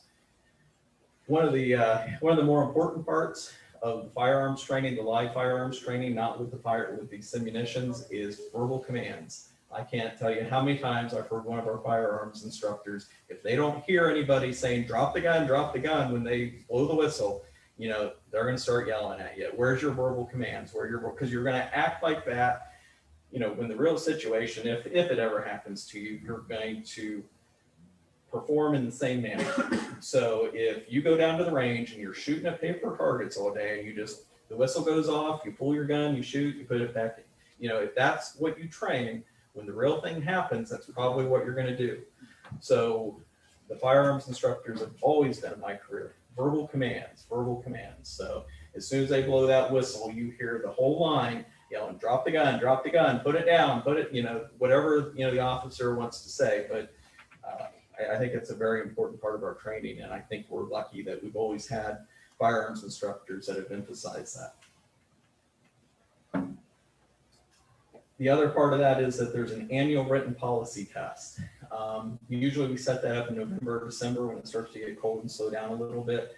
But they have to review the use of force policies in our policy and procedure manual, and then there's a written test that they have to take on that. Any firearms questions? Go ahead. Sorry. Go ahead. What if they don't have a firearm? The police department issues you your firearm. No, I'm talking about the person that you're telling to drop the firearm. Oh, we're just shooting at paper targets. The state mandated test, we don't have turning targets. We used to have a turning target system. It's a very expensive system and it died. But yeah, it's not really a shoot, no shoot situation in the state test. In the scenarios we do with the simulations, it is a shoot, don't shoot kind of situation. So, we'll have role players that will purposely try to make some quick movements, or pull something out real quick and it'll be their driver's license or something like that, just to try to, this is what we might see. So we've got to be cautious.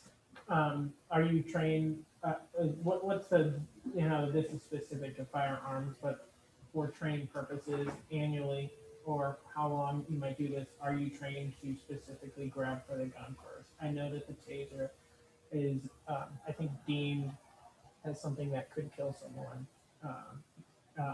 But what is the process? Like, what's the first thing you're trained to? Everybody in the academy is taught a use of force continuum. Yeah, and each academy teaches one different. We have never had a use of force continuum in our policy. We basically, our policy dictates what the case law indicates is appropriate. We can't immediately go to the gun. And as the taser has gotten older, we can't immediately go to the taser, even though when it initially came out, Taser International and some of the case law was it's completely safe, and you can pull it out and use it anytime somebody resists, basically.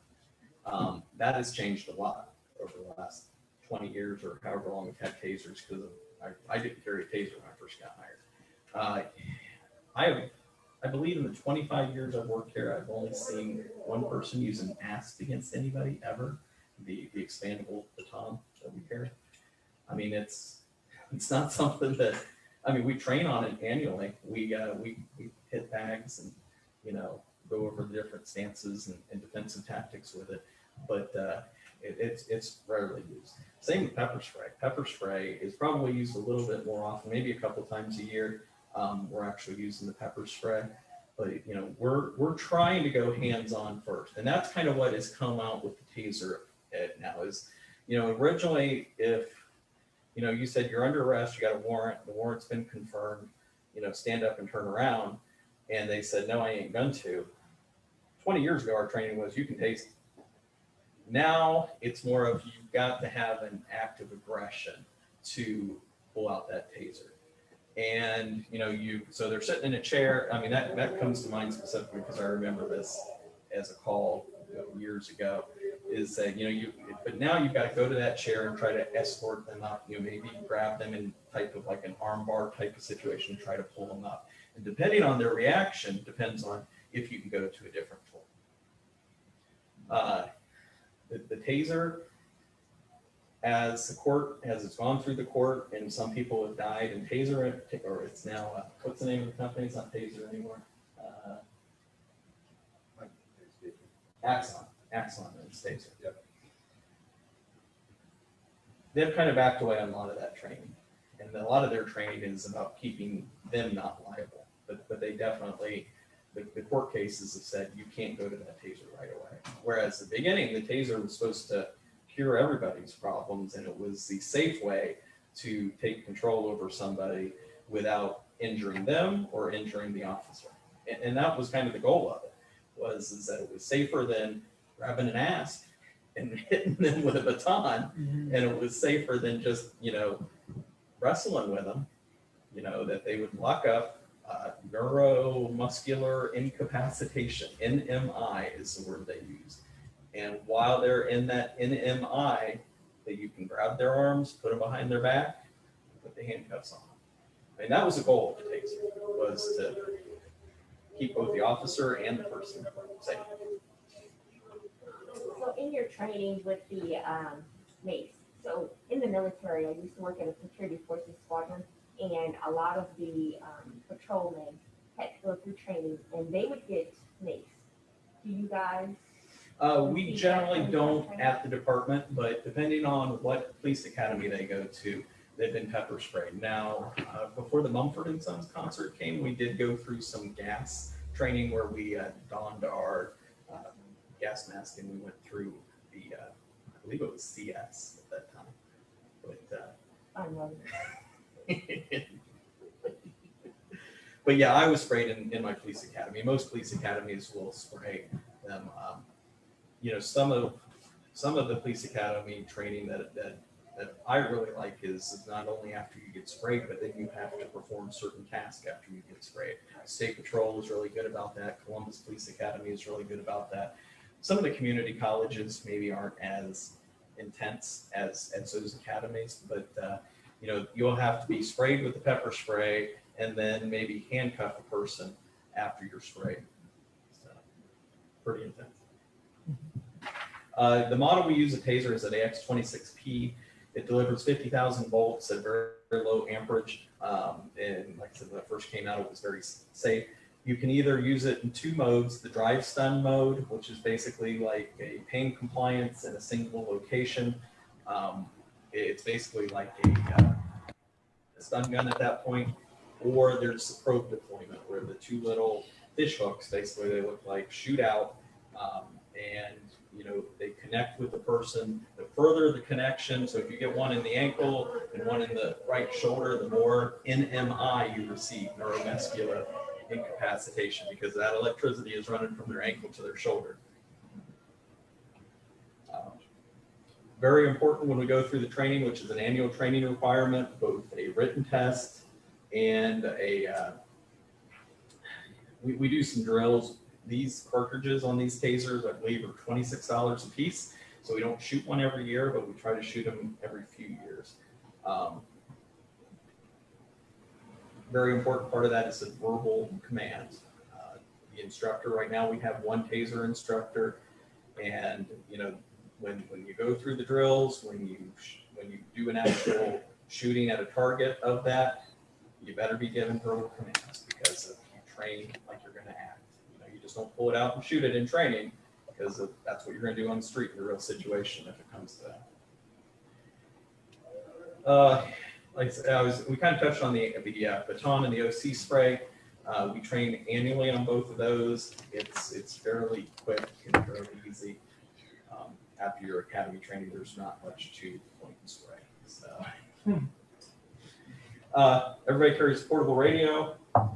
It's hidden back here on their thing. We have an in-car microphone. All 11 out of our 12 cruisers have in-car cameras.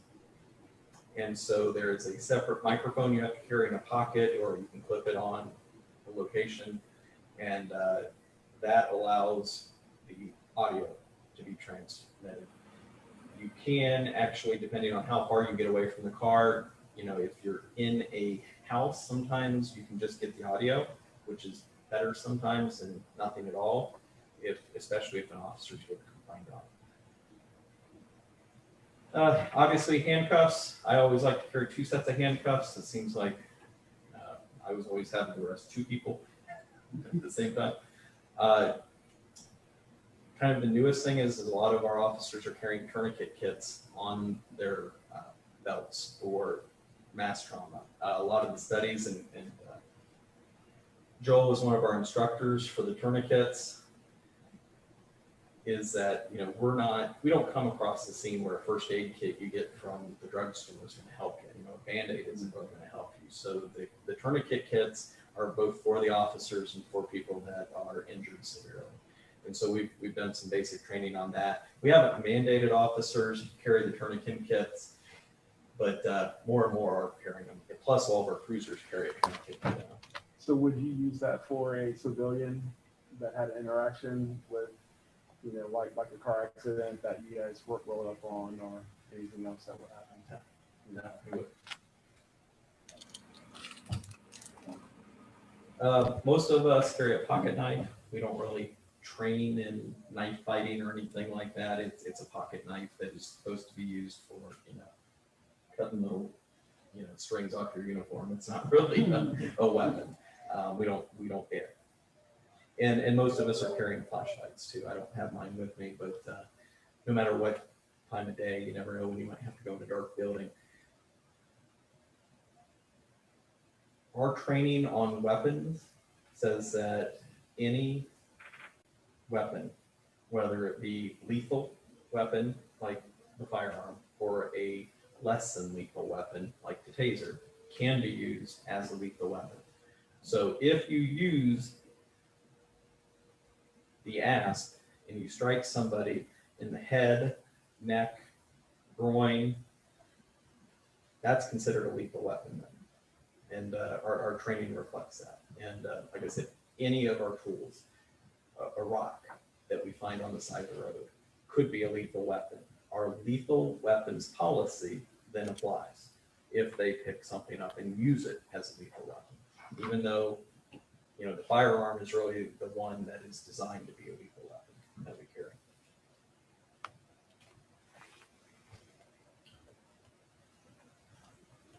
Policy and procedure manual. Moving on. You want to keep on going? Yeah. I do have some questions. Sure. I like to talk about resisting arrest, and also I would like to talk about use of force. So if we could just talk about those two topics, and then I think if anyone else has anything.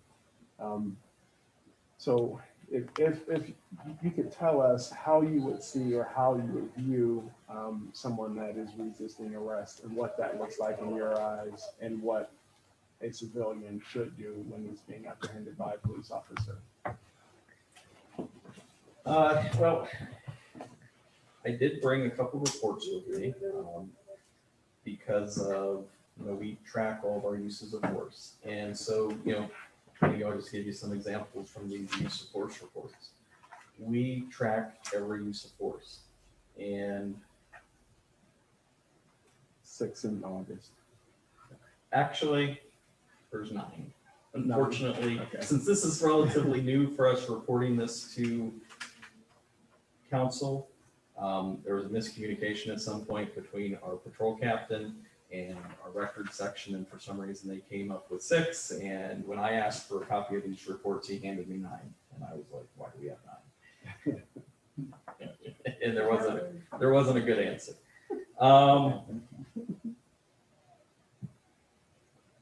Let me pull up one that I would consider resisting. Actually, this is one that Sergeant Syrian was involved in.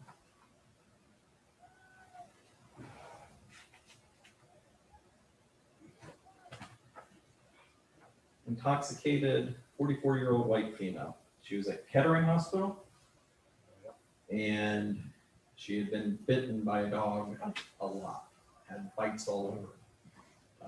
It was pretty bloody, is my understanding. Walked away from the hospital, was walking down the street. Officers found her, I would call it in the historic area, like kind of the west side of the downtown historic area. And she was trying to walk away still, even though the officers told her to stop. Intoxicated, obviously, in need of medical attention. One of our officers grabbed her in kind of a bear hug. Joey, you were there at that point? Brought her down to the ground. When an officer says stop, put your hands behind your back, that's what they want you to do. She didn't. Depending on the amount of resistance, when we go hands-on, depends on we actually call our use of force report a response to resistance. So we train our officers that their response dictates the response by the officers. They were able to put her down on the ground and get her handcuffed relatively easy. She still did not want to go to the hospital or want medical attention, so they actually pink slipped her. Pink slipping is, everybody familiar with what pink slip is? That's an involuntary admission to the hospital. So our opinion sort of matters. There's a specific form we fill out that used to be pink. It's not always pink anymore. It could be any color, we still use pink. But if the doctor that sees them then agrees with our report, they can be involuntarily held for up to 3 days. Okay. So that's kind of what happened in that case. It's just a matter of, officers are people too. We make mistakes. We might arrest people and they didn't do the crime. But when we say you're under arrest, put your hands behind your back, we mean it. And if you don't, that's resisting arrest. Okay. I hate to quote some of the things I see on social media because of what a mess social media is, and I keep on thinking that I'm going to get rid of my social media accounts. But Sure.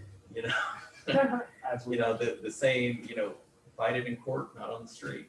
I've seen that come out. It's like, we'll admit, I made a mistake early in my career where I charged the wrong person for a shoplifting event. Now, he had fled the scene prior to I got there, and his ex-wife, the loss prevention at that store, and his daughter, who was an infant, who actually pushed the cart out. But the loss prevention identified him in a lineup, a photo lineup, and his wife, or his ex-wife, also said that was my ex-husband that was with my daughter that had her push that out. I charged him with shoplifting, and I believe it was a felony shoplifting because of the dollar amount that was in that cart. And we later found out that it was her boyfriend that looked a lot like her ex. And, it's like, when the warrant got issued, for him because it took years for him to be found and actually go to trial. But when the warrant got issued, even though, I decided afterwards, after we got to court and we looked at the boyfriend and we looked at the ex-husband and he was saying, I wasn't there, it was this guy. And I'm like, yeah, I think he's right. We did the right thing. We dismissed the charge. But he didn't have the right to resist, even though it was, my mistake for filing charges against the wrong person. Now I was sued out of that case. I was not, the attorney actually filed it outside the statute of limitations. They had 1 year to file a wrongful arrest lawsuit against me, and he filed like just under 2 years. I guess his attorney thought it was under 2 years. So it got dismissed based upon the statute of limitations, but no one likes getting sued. But I felt pretty confident because of, I had a statement from the wife saying it was him that did it. I had a statement from loss prevention saying that they identified him in the photo lineup. And I felt pretty confident that, even if I did go to trial, I at least had probable cause to file the charges on. Right. Did that answer your question? It did. So do you think there would be any benefit in a social worker being with a police responder? So let's say in that case, you got the call about the woman, they arrived, and then they decided that it would be beneficial for a social worker maybe to be there to intervene. Do you think that would be, I know that's a lot of talk that people are saying that some type of social work. For mental health, I From- think, is yeah. what that discussion is sending. Where police departments are the most frustrated and where the situations come to a head is people who won't accept help from social workers. I think we're very good at referring people to social workers if they want help. So somebody comes to me and says, I'm homeless, I need a place to stay, and they're sober and they follow the rules at the shelters and things like that. We're very good at connecting people with where they need to go. We have the resources, we know who to call. If we don't have the resources, the 211 number is getting up going. I have high hopes for that. It's the people that refuse to accept help. It's a gentleman a couple years ago that decided that he was going to just sit in his wheelchair downtown and basically commit suicide by not caring for himself. And he just sat up there all night, every night. First night he was out there, man, is he a risk of harm to himself or others? Not really. Second night, third night, we start getting calls, and it's obvious that he's not taking care of his skin, and he's defecating and things like that. We ask him if he wants to go to the hospital, and he says no. And we call Tri-County, we call mental health services and have them come out and talk to him. Do you want help? No, I don't want help. We have those resources. We can connect with those resources. I think our officers do a really good job of knowing when to call those resources. When people say no, that's where the problem happens. So is there a way to take those people to like a hospital setting where they can be evaluated from a mental standpoint instead of turning it into a criminal activity? I think And we do that. Okay. That gentleman, it never became criminal. Eventually his physical condition got to the point where he was not caring for himself and he became a risk of physical harm to himself. Right. So, but it took days for him to get to that point of just living out on the street in his wheelchair on the sidewalks in downtown Troy. And no one wants that. No one wants him to do that to himself. He had burned bridges at several of the homeless shelters in town that we have available that we call to help, they didn't want to take him. They wanted him involuntarily committed. And he eventually got to that point, but there were no criminal charges associated with that. Okay. I don't believe in this case she was charged. And the woman with the dog fight, or was she? I don't recall the resisting necessarily, just due to the fact the overall issue was incredible intoxication and some severe injuries. I do believe she received a low-end misdemeanor offense for disorderly conduct. Just because we warned her repeatedly, which is part of the nature of the offense, and she was actually really close to a school zone, some other factors that were involved, and there's important to be, there's consequences for behavior. So in light of what could have happened, she kind of got the low end of the situation. Our concern was for her health and safety anyway, and that was a paramount thing, so she still went back to the hospital. On this topic of mental health, do you think this would be beneficial for something that police officers have access to? I just from listening to the calls that you have to respond to the training, I do believe that would take a mental toll on anybody. Just as if the military, the same thing. You see PTSD with police officers as well. Do you think having that access or some sort of system for police stations to have? I know that you spoke with someone else in a different police station. I believe that was kind of fighting for something of that nature before everything happened. Yeah, I mean, it's actually getting better and better. Tri-County Mental Health actually offers a police officer mental health kind of awareness meeting on an annual basis. I don't think the one happened this year because of COVID, but a couple years ago, they invited a speaker. I took an officer wellness class at the FBI National Academy. While I was in the academy reading his book, Tri-County Mental Health, had him come speak to Miami County officers. So it was great. Excellent book. It's a captain out of Phoenix and wrote a book about officer wellness. We learned in that class a lot of things about, officers go to their chair. You got your chair in the corner and you just want to turn everything off when you get home. And you don't want to deal with family. You just want to sit in your chair and veg out. And that's kind of a sign of PTSD. And so we've got, some tools in place to kind of deal with that. I'm very happy. We had our triennial mental health training. We do it for all officers every 3 years.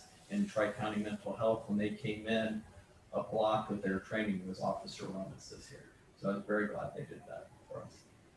Is there any sabbaticals that could be taken for anyone? I think you, in one of our discussions, you said that there's only 3 cases in the time that you reported that someone actually has been killed by a police officer, which is good, with, percentage-wise across the country, 3 times. Out of 20, 23 years, 25 years. 25 years, which is, I think, a really good thing that we should be proud of in Troy, Ohio. But in those cases, that does, I'm sure, take a toll on someone to have to, go to that. The way the officer's contract reads is, I believe that it's highly recommended that they can go to see a psychologist, but we can't mandate it. I believe most of the officers involved in those shootings did. Some of them went through follow-up then, and depending on their health insurance, a lot of it then is picked up if they want to continue with follow-up by their health insurance. Our leave is pretty much standard along the lines with other departments. We do have a couple other benefits that other city departments don't have, but you can take, your vacation time, your sick time. There are duty injury forms. So I do believe that there was a deputy at one point in my career that I've been here that was involved in a shooting that actually took a disability related to the shooting because he was having a hard time processing that shooting. So it is something that you can actually go to the pension board and get disability from. But we also have leave of absence. You can, if you happen to burn all your paid leave, you can take an unpaid leave of absence. But I believe the Family Medical Leave Act would also apply in those cases where if you needed the time off, you could get the time off. Do you think there's more that can be done? I don't know what the suicide rates are with police officers in the United States. I don't know what the stats look like. I don't look into that. But do you think that there's something more that can be done? Oh yeah. I definitely like to bring some more stuff to the police department. Maybe not specific to just time off. Just we'll give you more time off. But more to, you know, these are tools and techniques you can use to get over stress. And a lot of the information I've been reading about and been taught about actually wants to include spouses and family members in that training. So you need to recognize the signs of PTSD in your spouse and maybe urge them and help us get them help. Financially speaking too, that's something that I know our fire department started that. It's something I'd kind of like to bring over to the police department, that when they bring in new hires, that they are giving them and their spouse like a little financial rundown. Like, these are the warning signs of getting overextended. And I mean, that causes huge amounts of stress at home if you get in too deep, which a lot of younger people seem to do that. So, based on the annual budget, you're only getting about 10 to 15%. And will you speak into the speaker, please? I'm sorry. Yeah. So, on the annual budget, and you said you only get about, which is estimated 10 to 15% to do extra spending with. Would there be any point in time that you would request some sort of increase on some sort of something with adding in? Oh yeah, I call that training, and yeah, there might be something about asking for more money for training.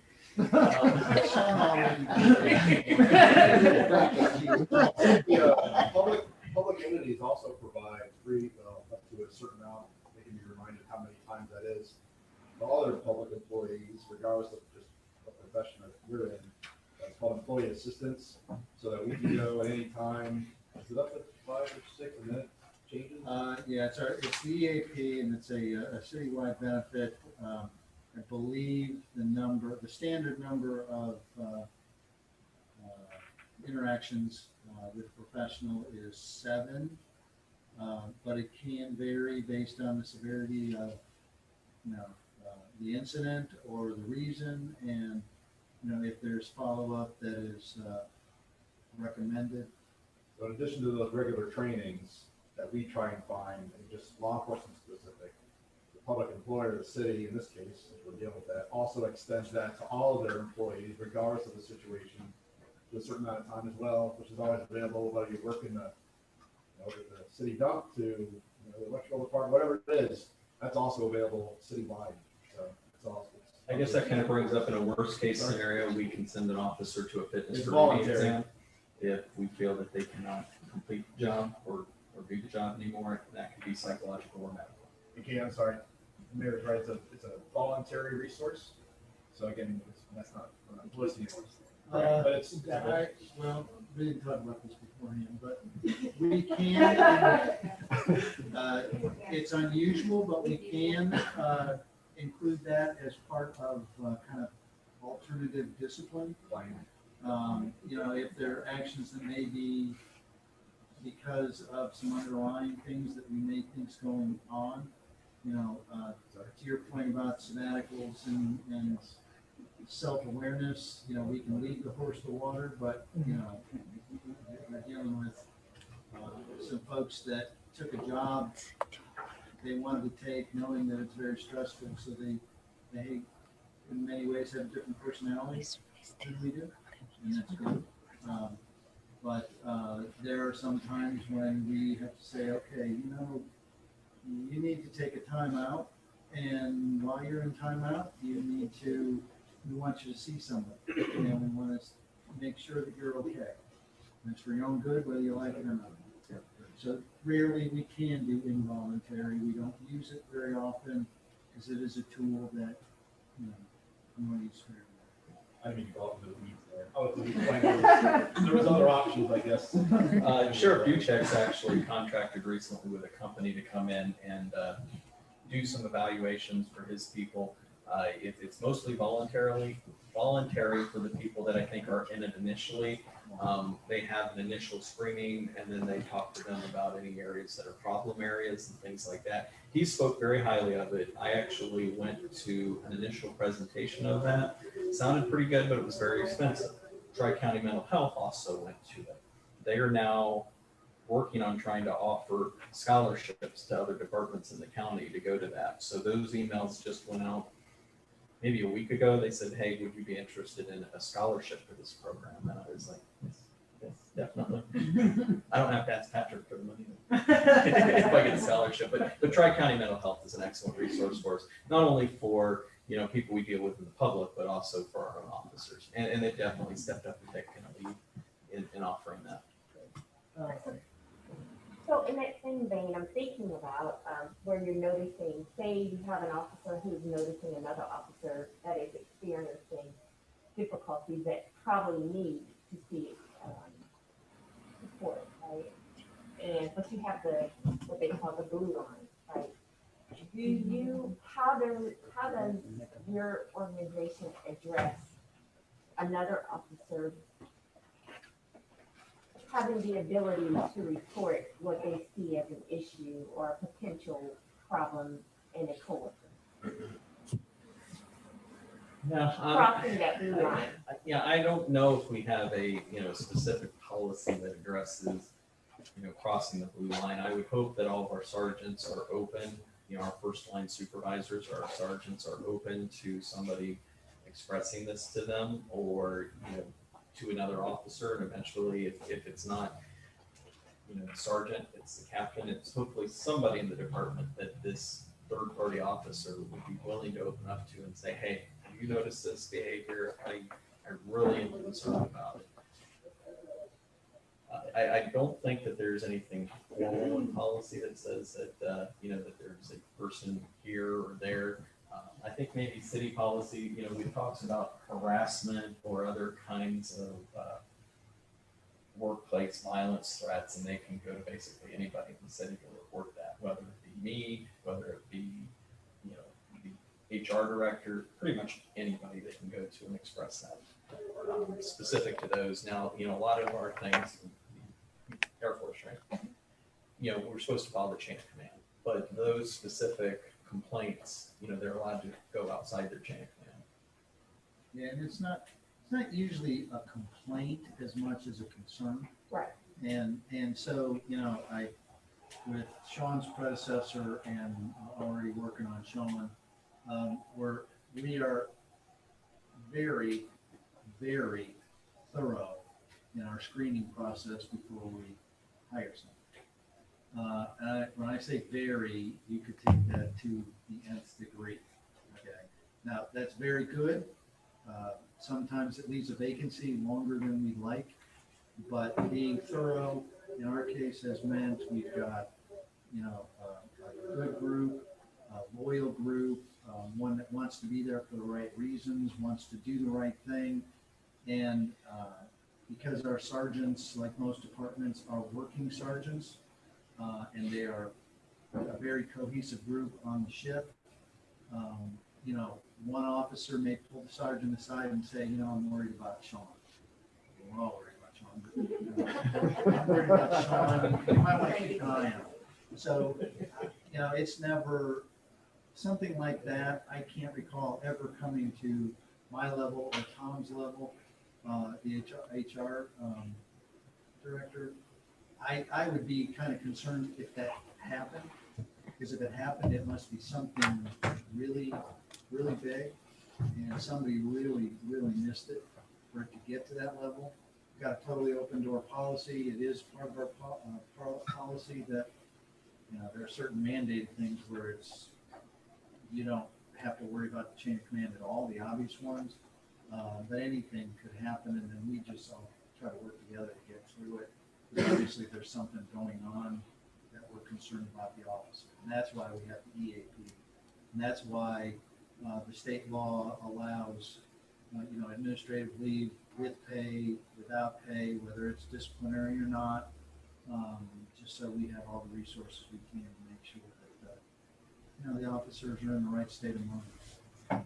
To get promoted in the police department, all of our levels require a assessment center and a written test. And your assessment center is role playing sometimes. And I think probably 2 out of my 3 assessment centers included. And so you're role playing in front of 3 police chiefs from out of the area. They're usually Ohio police chiefs. But I think 2 out of my 3 included an employee counseling session. And you sat down and you talked to them. And I remember there was always an underlying issue, and some of the officers found out what the underlying issue was, and some of them didn't. So, hopefully we've got enough officers or enough supervisors that our employees feel comfortable talking to, that if they saw that they would go to one of those supervisors that they trusted. Each shift has 2 sergeants, so we have, with that 6-3 schedule, there's always a sergeant scheduled unless one's on a vacation day or a sick day or something. John, are there things, as our new chief, are there things that you can share with us that you want to do, you're working on, that address diversity, address relevant events now? Will community policing come back? In what form? There are certain things, since we're a CALEA accredited agency, CALEA has said that there are certain policies we need to update. I'm working on those. The first 2 I've already enacted that CALEA said we had to put in place was a ban on chokeholds and a ban on vascular neck restraints.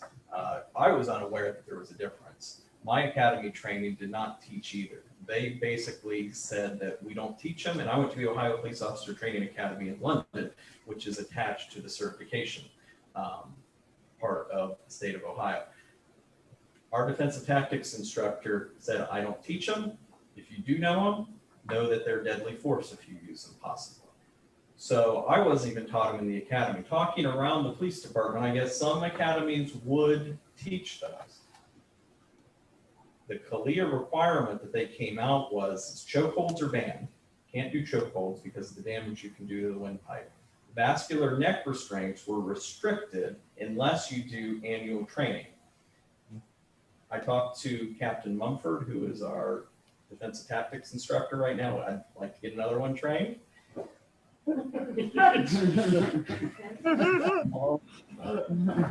And he's like, we really we don't want to teach officers to do this. So we have basically said they're banned unless deadly force is warranted. So only if the officer is fighting for their life. That's one of the things I put in place. There's a couple other policies that I'm working on to try to put in place that CALEA is mandating. Some of them have to do with de-escalation techniques being placed in our use of force policy. Ours might almost already meet the standard, because if it doesn't use the word de-escalation, but there's language in there about, force should only be used as a last resort and a necessary lawful objective. I'd like to work on our minority recruiting. That's one of the things that Captain Mumford, when he was the administrative captain, was actually making some headway in on some just recruiting materials and getting to some college campuses, and then COVID hit and kind of shut us down. There's some other ideas that I've been bouncing off of Patrick here that I'd like to try to put in place, and Patrick's been bouncing some ideas off me that they think would help, and so hopefully we can get those moving forward. One of those includes possibly an internship program. Is something that we may be interested in doing for college students. I have a question about that, an internship program.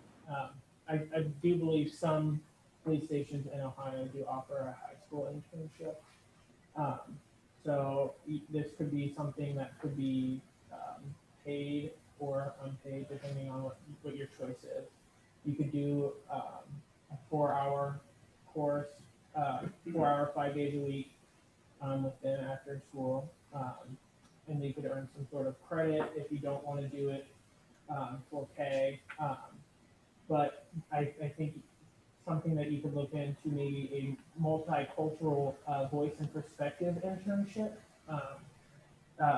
I mean, the only thing you would have to be careful of is the Supreme Court has stated in the past where they've gotten into issues of other companies using that kind of language, is that it can be used, race can be used specifically is if you're using it as a factor and not as the deciding factor to fill a quota. So you can't say, we can't accept you because we need this many Black people or this many women, because then you would be breaking the 14th Amendment, which is under the Equal Protections Clause. And, but you can use that language, which would open it up to make people of minority stature to feel more comfortable in being involved in the internship. So targeting high schoolers is a little further away from, I'd rather, at least to start, maybe target college students, because you have to be 21 in the state of Ohio to be a police officer. So there's that couple year gap where, well, you know, I appreciate you going through our high school internship program. Now you gotta go find something else to do until you turn 21. So I think there might be a little more immediate payoff if I can find those college students. And that is that training too? They have to be 21 to start the training? I believe they have to be 21 by the time they graduate from the police academy. Okay, okay. You know, It's not like a licensing thing, you can't do the training and then you don't get your license. You have to be 21 to possess a firearm. Okay, So that's why to graduate, firearms are part of it. okay, Kind of has to be legal. right. Certainly makes sense. So, Kane, to your point, you know, we've got a, whenever you schedule Matt Simmons, fire chief, in, we've got an apprentice program in the fire department. Now, you know, we'd like to model some of that, of what we want to do with police to what fire is doing. However, you know, they may be a little more limited in what they can do as police in terms of than what they could do with fire, because they get into different situations than fire does. But I think what you're talking about is what was used to be known anyway as police cadets with the high schools, and then might have been another name. What we're trying to come up with is something a little bit more robust than that, where maybe we can partner with a university or two that has a strong program. Can we get you on a speaker? We can't hear you, and I'm sure you're saying some awesome things that. Laughing, yeah, I'm not in the loop. You're never out of the loop. So we want to get something that's a little bit more robust, something that kind of models after what the fire department is doing. The fire department's case, they are actually in the fire, not academy, but fire training program where it's multiple years. Not quite the same with police. It's a one and done academy, so you're not doing it over multiple years. However, we are becoming familiar with programs at the college level where they match a criminal justice program and an academy experience. And with those college programs, there are going to be gaps in the summer where, you know, we're just trying to find what kind of roles we can have for those interns, because it's not just about getting them interested in police service. We want them interested in Troy Police Service, because if we're paying them to be interns, we'd like to keep them afterwards, because we're investing a lot of time and effort and training into them. And it's been successful with Troy, the fire department so far. And so that's kind of what we're trying to work on for this coming summer. and I looked into the college course perspective. And the only reason I brought up the high school was that community aspect of growing up and knowing the community in the area.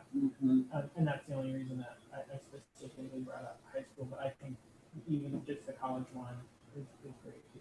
So I've always had a theory on policing in the town you grew up in and policing in a town that you might not have grown up in. And what I've seen from, you know, you actually have two sides of that coin. I've seen officers who had to arrest people they went to high school with and they were friends and they're begging for a break. Oh, please, you know, I went to school with you. You know me, I'm a good guy. Whereas me coming from outside of Troy, I never had to deal with that. But then they do have those connections, at least initially coming in. Now, an officer that comes in and under our old residency rule, which was 5 miles, very soon when you're a part of that community, especially after you have kids, do you become engrossed in that community and start to meet people and know people and things like that. So there's a double-edged sword, and I don't know if Sonia remembers from the tactical communications class, but Angel, the instructor for that course, he pretty much flat out said, you don't want to live in the community you police in, because of, everybody recognizes you. You go to the grocery store, everybody recognizes you. And, next thing you know, and he moved out of a neighborhood that he initially lived in. It was an apartment complex because of, he was getting bugged all the time at his apartment. People knocking on the door. Hey, can you come help me do this? Can you come help me do that? It's like, call somebody on duty, please. I do remember that piece. Sean, I'm interested to hear, like, community policing has just been a hot topic lately. So I'm interested in your take on community policing. My memory serves, I can remember Kunkelman and Richardson on bikes back in the day. What does community policing look like for you, and how would you like that to look in the future? But smaller towns never really got away from community policing, and we're very lucky to live in a smaller community where we never got away from that. The big city mentality is, I'm going to show up, I'm going to make sure nobody's getting beat up, we're going to take the guns away, and then we're going to leave. We have always kind of, we're going to be committed to, you report that stolen bicycle and we've got a suspect, we're going to track that down. Where a big city is probably even going to respond to a stolen bicycle call. I know that's part of it. Joel, Sergeant Massarian, he does a lot of, the community meetings that we have available. I was hoping to start going to some of those with him to try to expand some of our contact in those community meetings. But he hasn't notified me of the next one coming up yet. So. You should have one coming up in Garden Manor. So yeah, I wanted to start heading to those. The National Night Out is something that has kind of changed here in Troy. We used to have the auxiliary that was very strong and organized that, and it was very near and dear to several of our auxiliary members. Just because of turnover and some of those people retiring and moving and stuff like that, the big National Night Out kind of slipped through the cracks and went away. National Night Out as an organization has always said we should do what we've been trying to do the last few years before 2020, where there's small community neighborhood meetings and it's a chance to get to know your neighbors better. And so that's something we'd like to continue to work with. The Citizens Police Academy, we had 20 years ago. I think we did it, once a year. It was maybe 5 or 6 classes. We had the opportunity to teach people these techniques that we've been talking about, like what to do on a traffic stop and things like that. And it was actually a good recruiting tool for our auxiliary. We had several people that would go through our Citizens Police Academy, do some ride-alongs with us, and decide, hey, I want to join the auxiliary. I hadn't touched on the auxiliary, but it's a volunteer force. They're not sworn. We try to do some basic training with them. They are uniformed. They help us with things like traffic control, the Strawberry Festival. They've worked Hobart Arena to do just extra eyes and ears for us. They're definitely not sworn police officers. We don't expect them to make arrests or anything like that, but a lot of those little extra duties as volunteers they can help out with. And it's been a good recruiting tool for us in the past. Because of it's not as popular, and I blame some of that on it's just difficult to find volunteers for any organization right now. Several officers started on our auxiliary, and then we got to know them. They got to know us. When the next test came available, they applied for a full-time officer, and we sent them to the police academy, and that's how they became sworn officers. I think Chief Phelps actually got started on our auxiliary.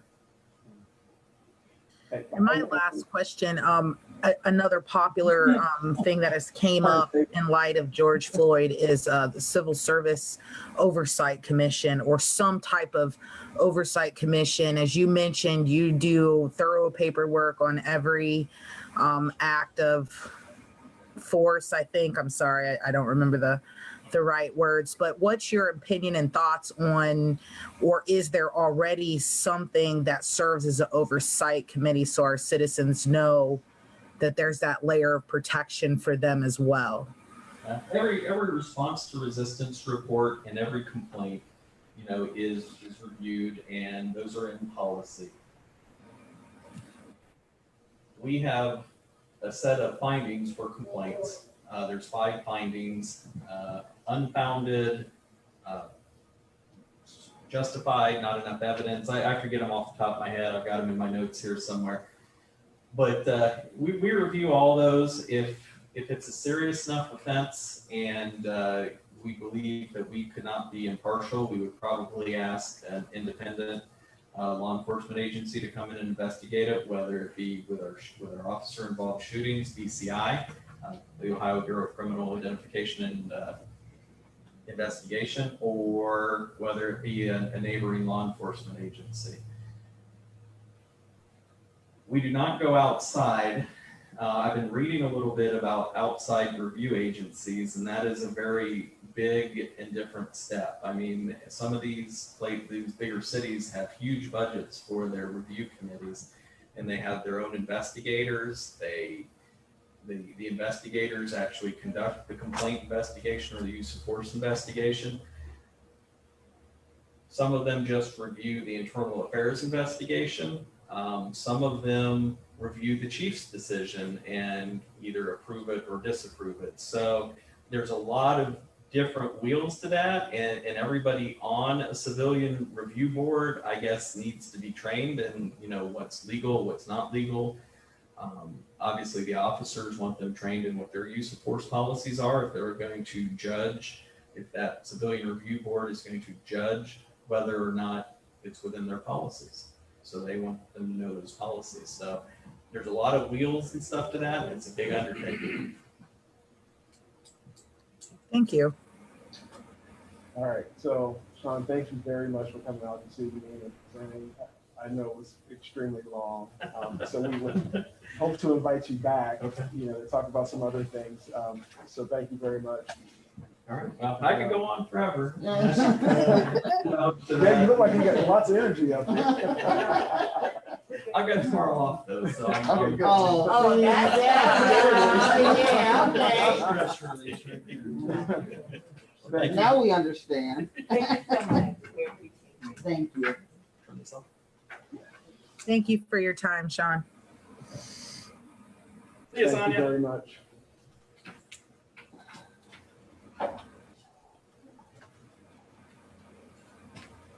And so should we move Patrick to our next meeting? Probably should. Yeah, I think. Yeah, let's do that. Okay. All right, so, We Got can 11 minutes carry left over to these the items game. to the next meeting. yes. Do you have any preference for a presenter for the next meeting?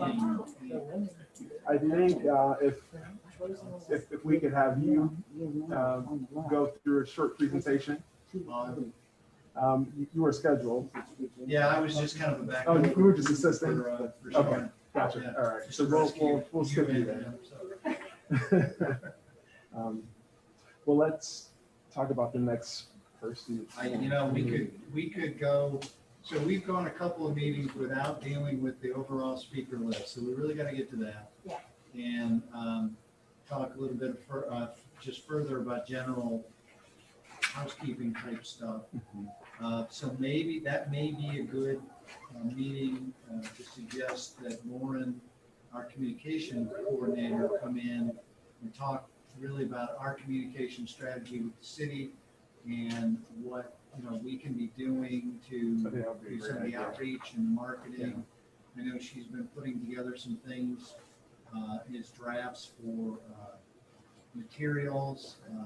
She can call up the website and you guys can kind of look at what the HRC page is all about and the resources that are online. Perfect. Would that be good?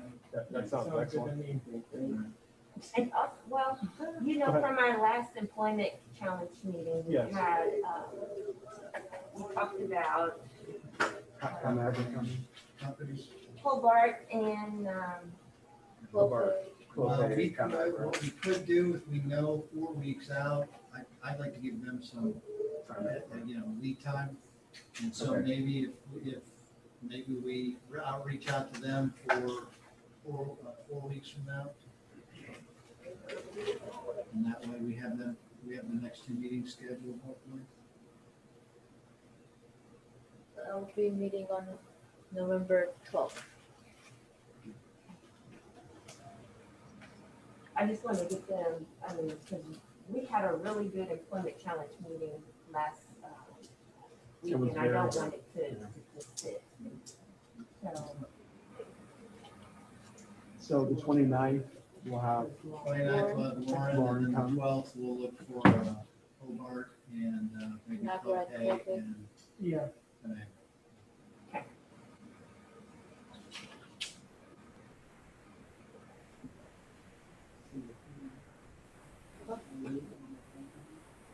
Is that the 29th? yes, yes, yes.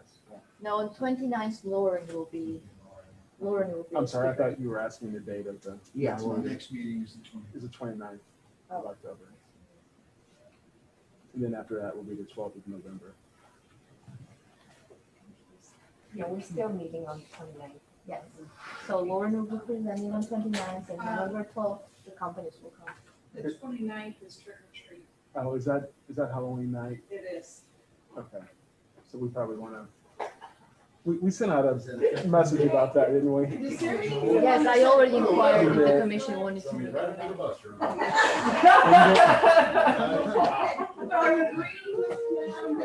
I'm not going trick or treating. Me either. Yeah. Well, you know, I have a I'm six-year-old, not handing out so. candy either. If you don't come knock on my door. I don't do I think we trick have a quorum. So are we planning on meeting on the 29th, or are we gonna? go- I know. Hey, guys, Kane, Ms. Phillips, so are we okay to meet on the 29th, or are you? I'm all- good. You are good? I'm good.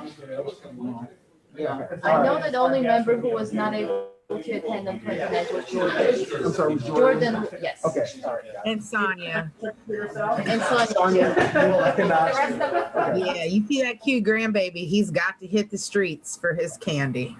So would you like us to move it out, Sonia, or are I will you? leave that up to you guys. Again, we're against some deadlines, so I Okay, wouldn't change a meeting because I'm not there.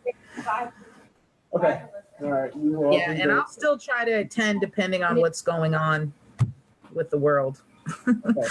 Hear your phone and Zoom while you're. move while you're trick or treating. And I think Todd was okay with meeting on the 29th. Mhm. Okay. So, next we have public comments. So is there anyone that would like to? We've all got our phones on, I think. All right. I second it. So we are moving to adjourn. Yes. Bye. All right. thank Bye, you. everybody. Have a great night. Thank you, everyone. I got 7 minutes.